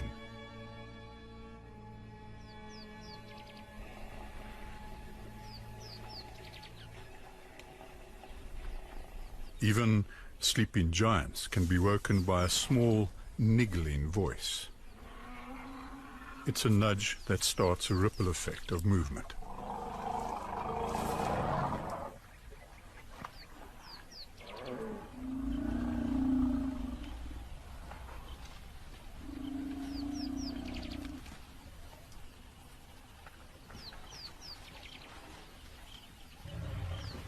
It's the largest migration of elephants in the world. Now the air is so dry that it turns the grasses brittle under their feet. They cover hundreds of kilometers in search of water.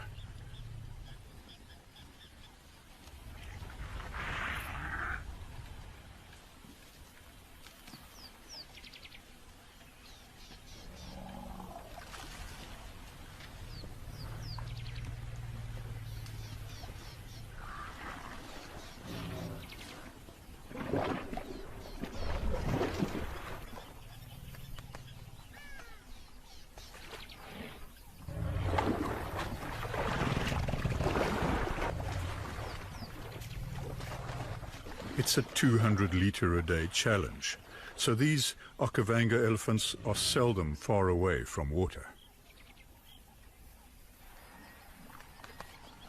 Water that others live in, fight in, and churn up into mud faster than is necessary.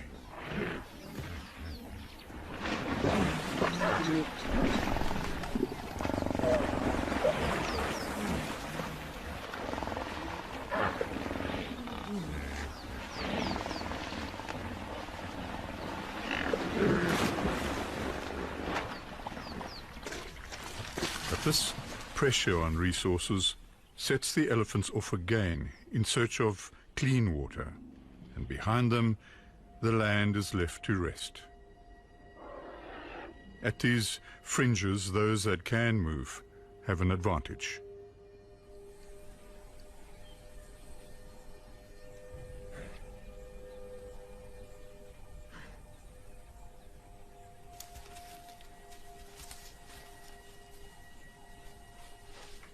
Warthogs, after the same buried grass roots, rhizomes. It's the season when warthogs cluster around rhizome patches. It's an awkward position to be in.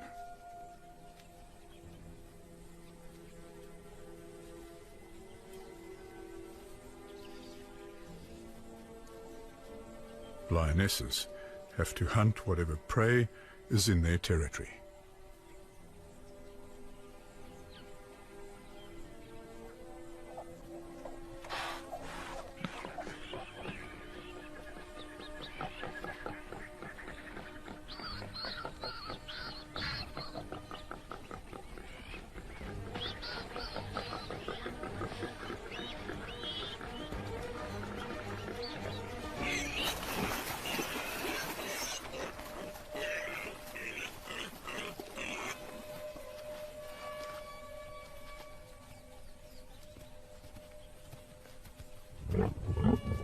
A good pig hunting day will see 2, 3 taken in one hunt.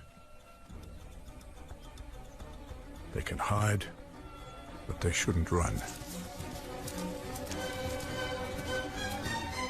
Here, it's all about territory.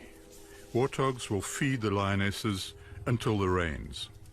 But it's risky being territorial at the far end of the water. A low flood one year, and they will be high and dry.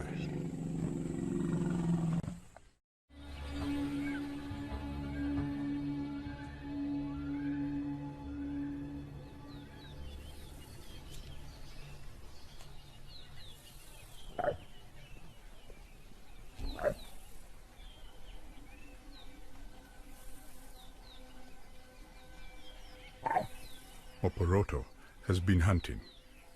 The sausage tree technique is still working for her. Her island has been the perfect refuge for her and her cubs. Because the little male always gets the feed first, the female cub tries to hone her tree climbing skills.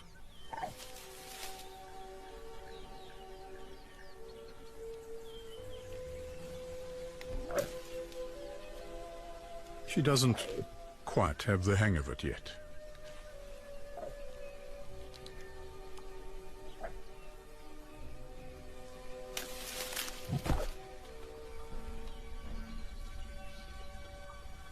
Poderoso has to start thinking about moving soon. The smell of meat and the cubs has started to attract attention.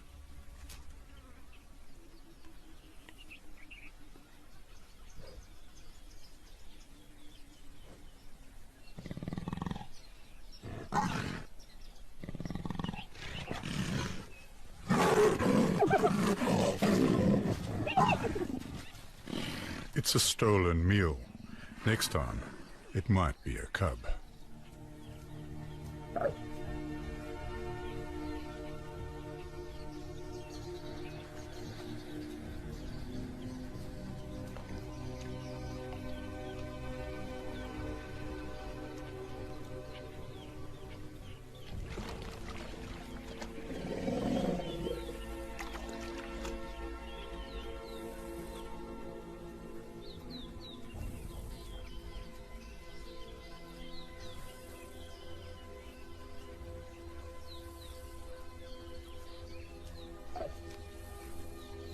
She has to move them now. It's their first venture away from their birthplace into a world filled with strangeness for them.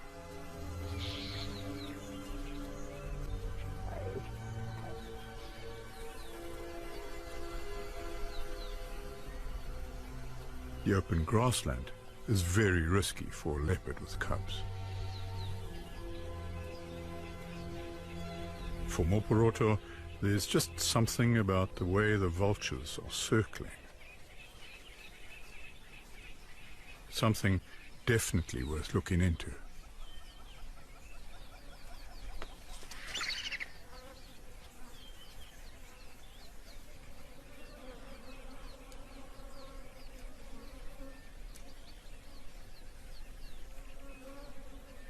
It's a giraffe, killed in a fight.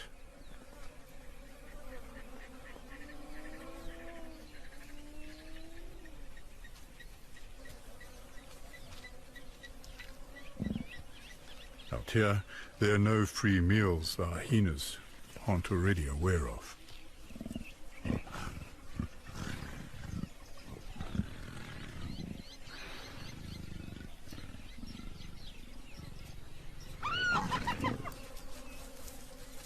Her cubs panic, one up the tree, the other to the bush.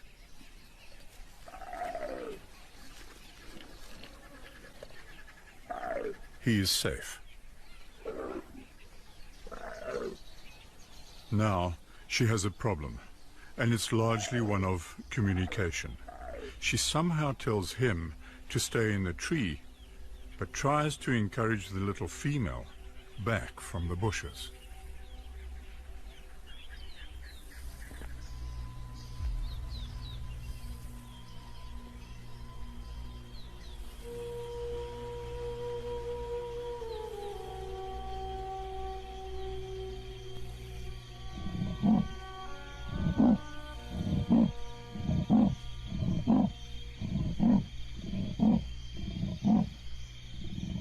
She tests the night.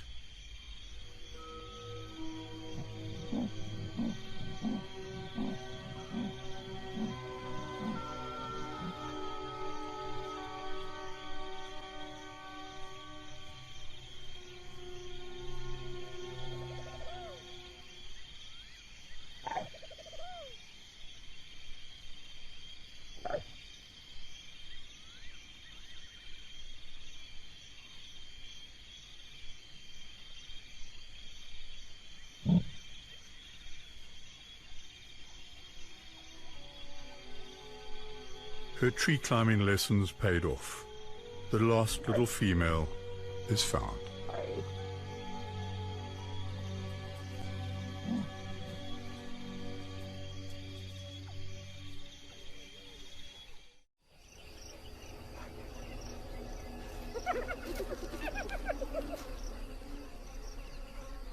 The single event, a giraffe fight gone wrong, has attracted a full range of opportunists. It's almost unheard of for painted dogs to scavenge, but the pack needs this now. If they're going to bring up 16 pups, any meat at this fragile water's end will do. This will go a long way.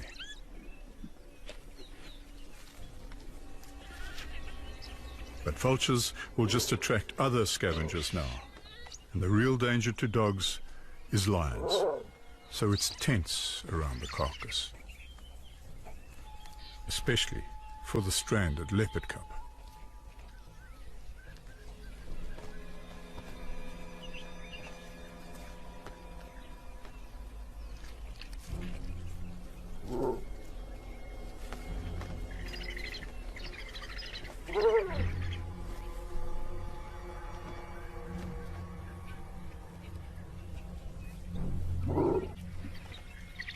The alpha male's obsession with vultures is a distraction.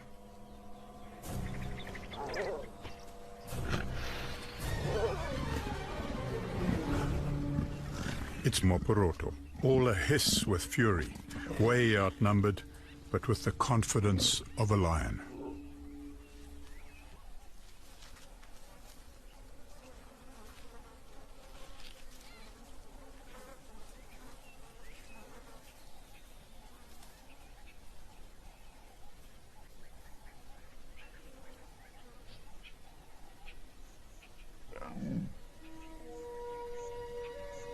Their adventure, their first in the world beyond their den, is over.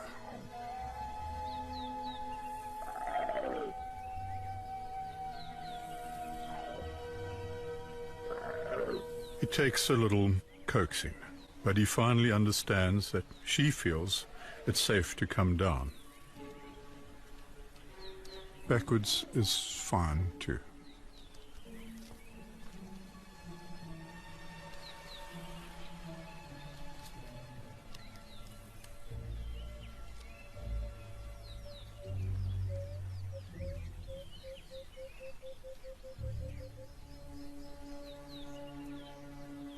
A last feed before it starts all over again with hyenas and possibly lions. But each interaction makes the cub stronger now, better equipped to grow in this extraordinary swampland and its fingers of water that stretch out into the desert.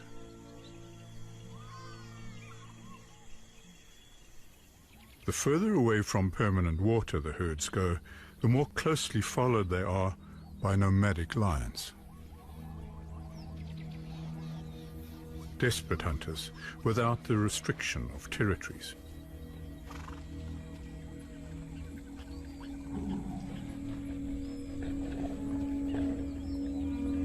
Elephants dominate, and it is here that the nomadic lions find the best opportunities.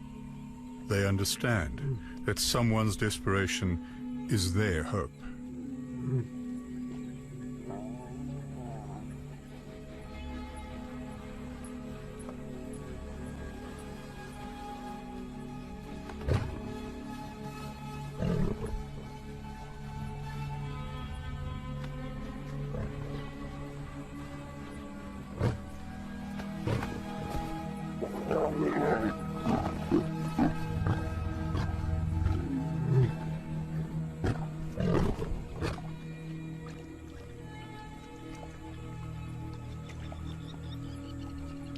They're often young, displaced siblings, both males and females.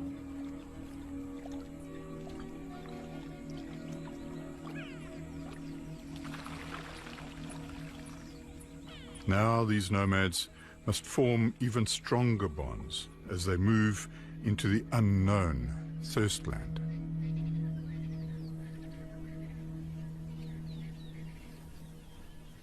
heat is hard on anyone who is slightly slower.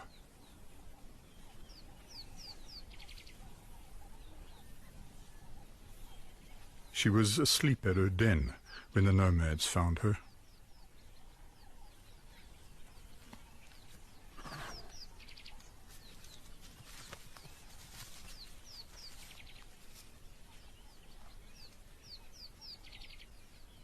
Bat-eared foxes mate for life. He has no choice but to watch the lions play with his mate.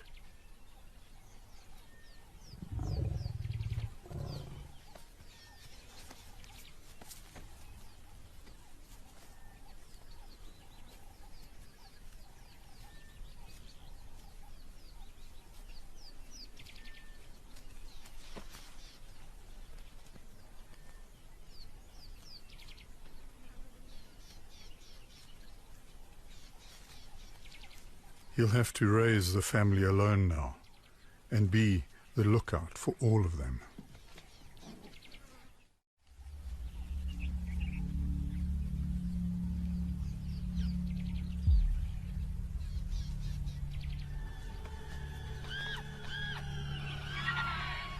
Secretary birds are no threat as long as you stay still. The fox family is ready to bolt if she gets any closer. The scrub hare at the bird's feet knows to freeze. But secretary birds hunt on movement, even the slightest movement.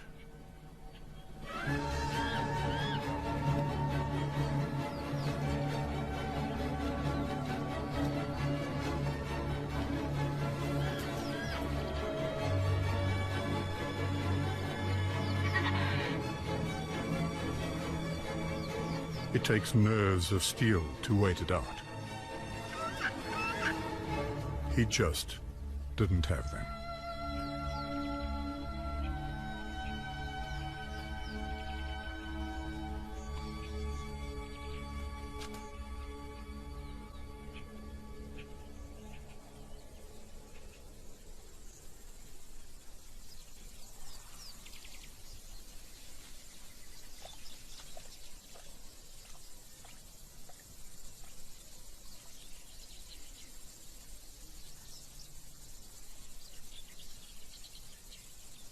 If you can't move, you have to change tactics.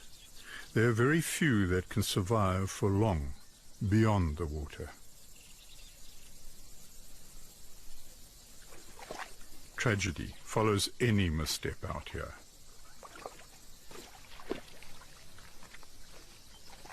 Procrastination when it comes to a decision to leave in a territory, a pool of mud, is simply foolhardy.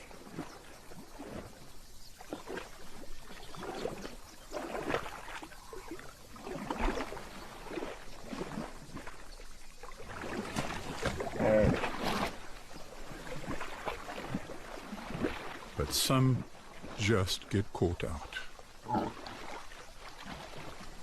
As a last desperate effort, barbel, one of the few fish in the world with accessory breathing capabilities that allow them to breathe actual air, start to walk.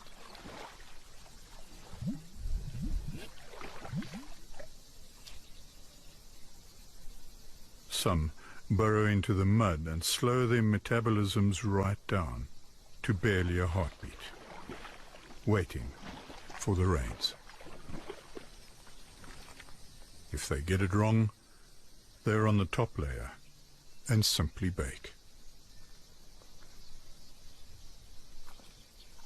She doesn't have the bulky body of poderoso because she doesn't get the same food. She's a desert leopard.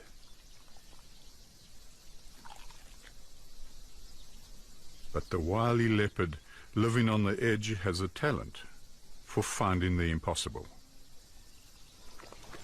A buried barbel. It's small, but in a few days the hippo will probably be stuck too. She can wait.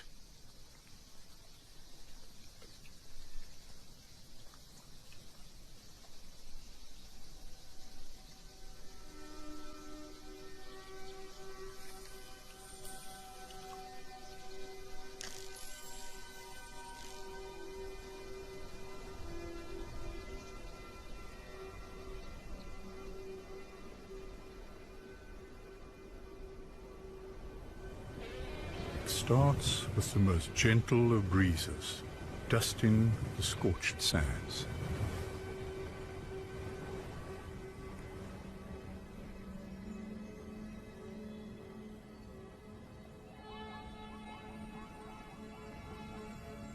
The zebra are the first to recognize it.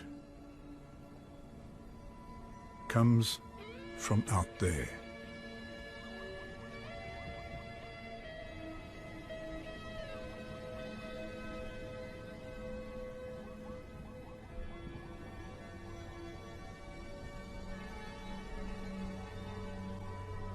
Where the herds go, the nomads follow.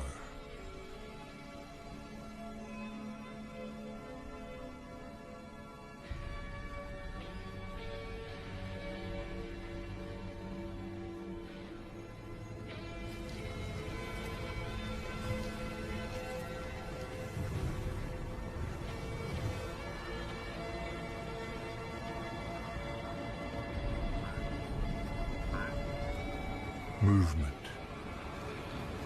The hot air rises and cools. As it drops down, the air triggers a cycle of the most extraordinary contrasts. It is the eternal journey of life from death, water from dry, and motion from the static, stifling heat. They run on the promise of rain.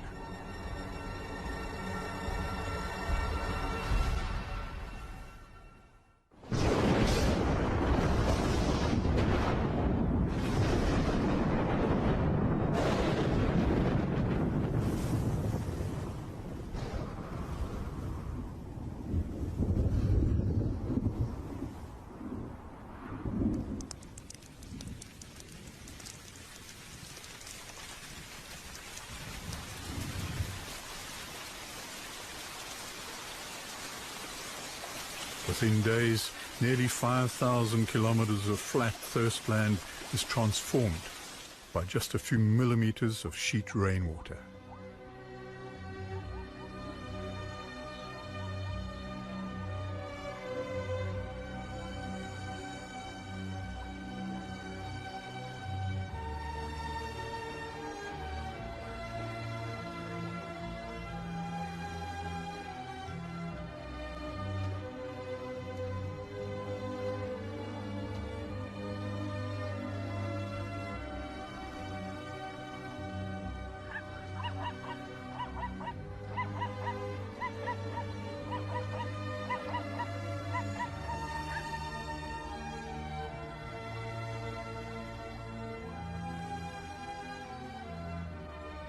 Takes the pressure off everyone. It unlocks them from purgatory.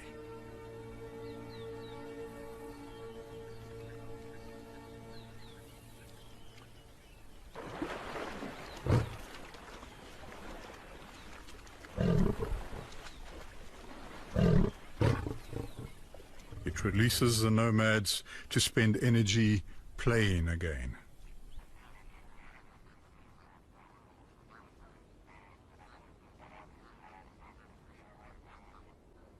It attracts thousands of pink visitors from across the subcontinent.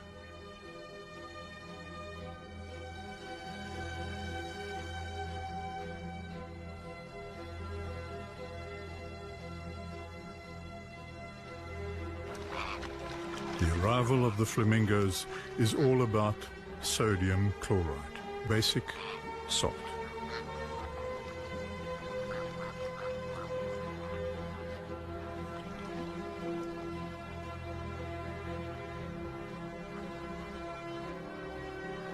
The rain has stimulated a hatching of shrimp that they feed on.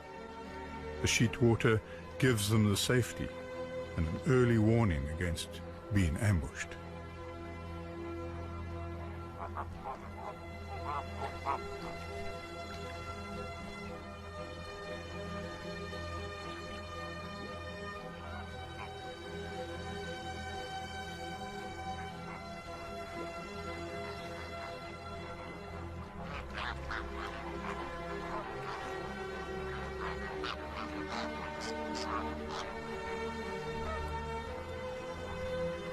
Their pantomime is only interrupted by a snooping jackal.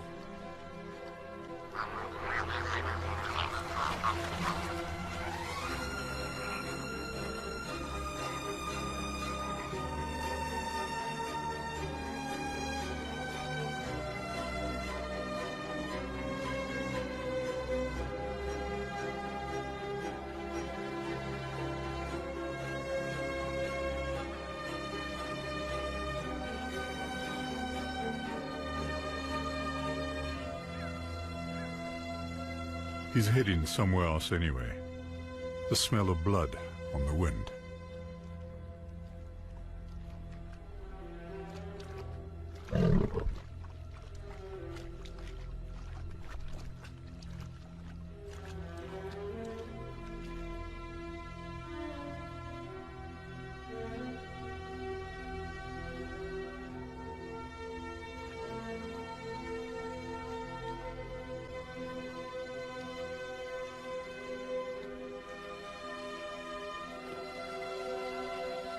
A wandering lion, like so many other cats here, prefers the rough and spiky grass islands to the sticky salt water. It's hard for everyone.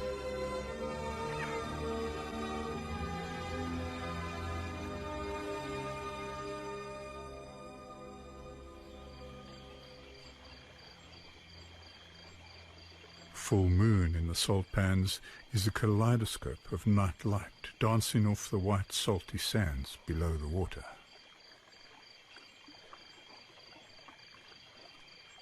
If you are a zebra in Botswana and want to find a mate, fight for your right to a herd, or even give birth in the safety of thousands, this is the place to be.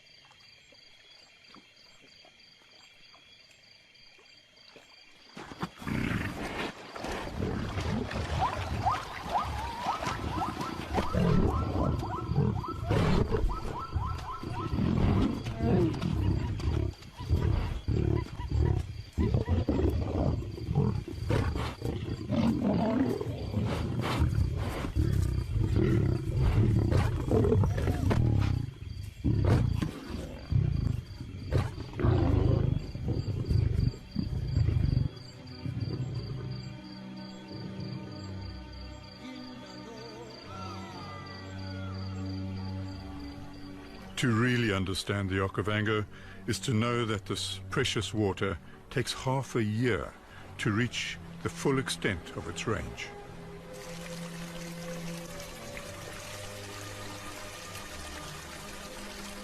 It nourishes over 15,000 square kilometers and everything that lives in it. Every single piece of life here plays its own unique role in creating this pristine landscape. And together, they all change the water's flow. They are a reflection of the river itself.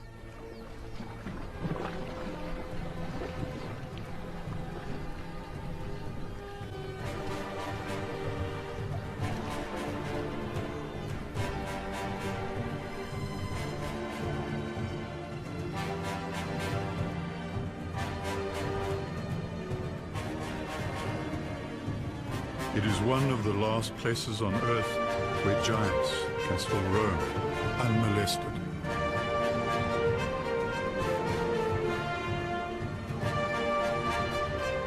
Where babies can trust in tomorrow, and where hope is alive.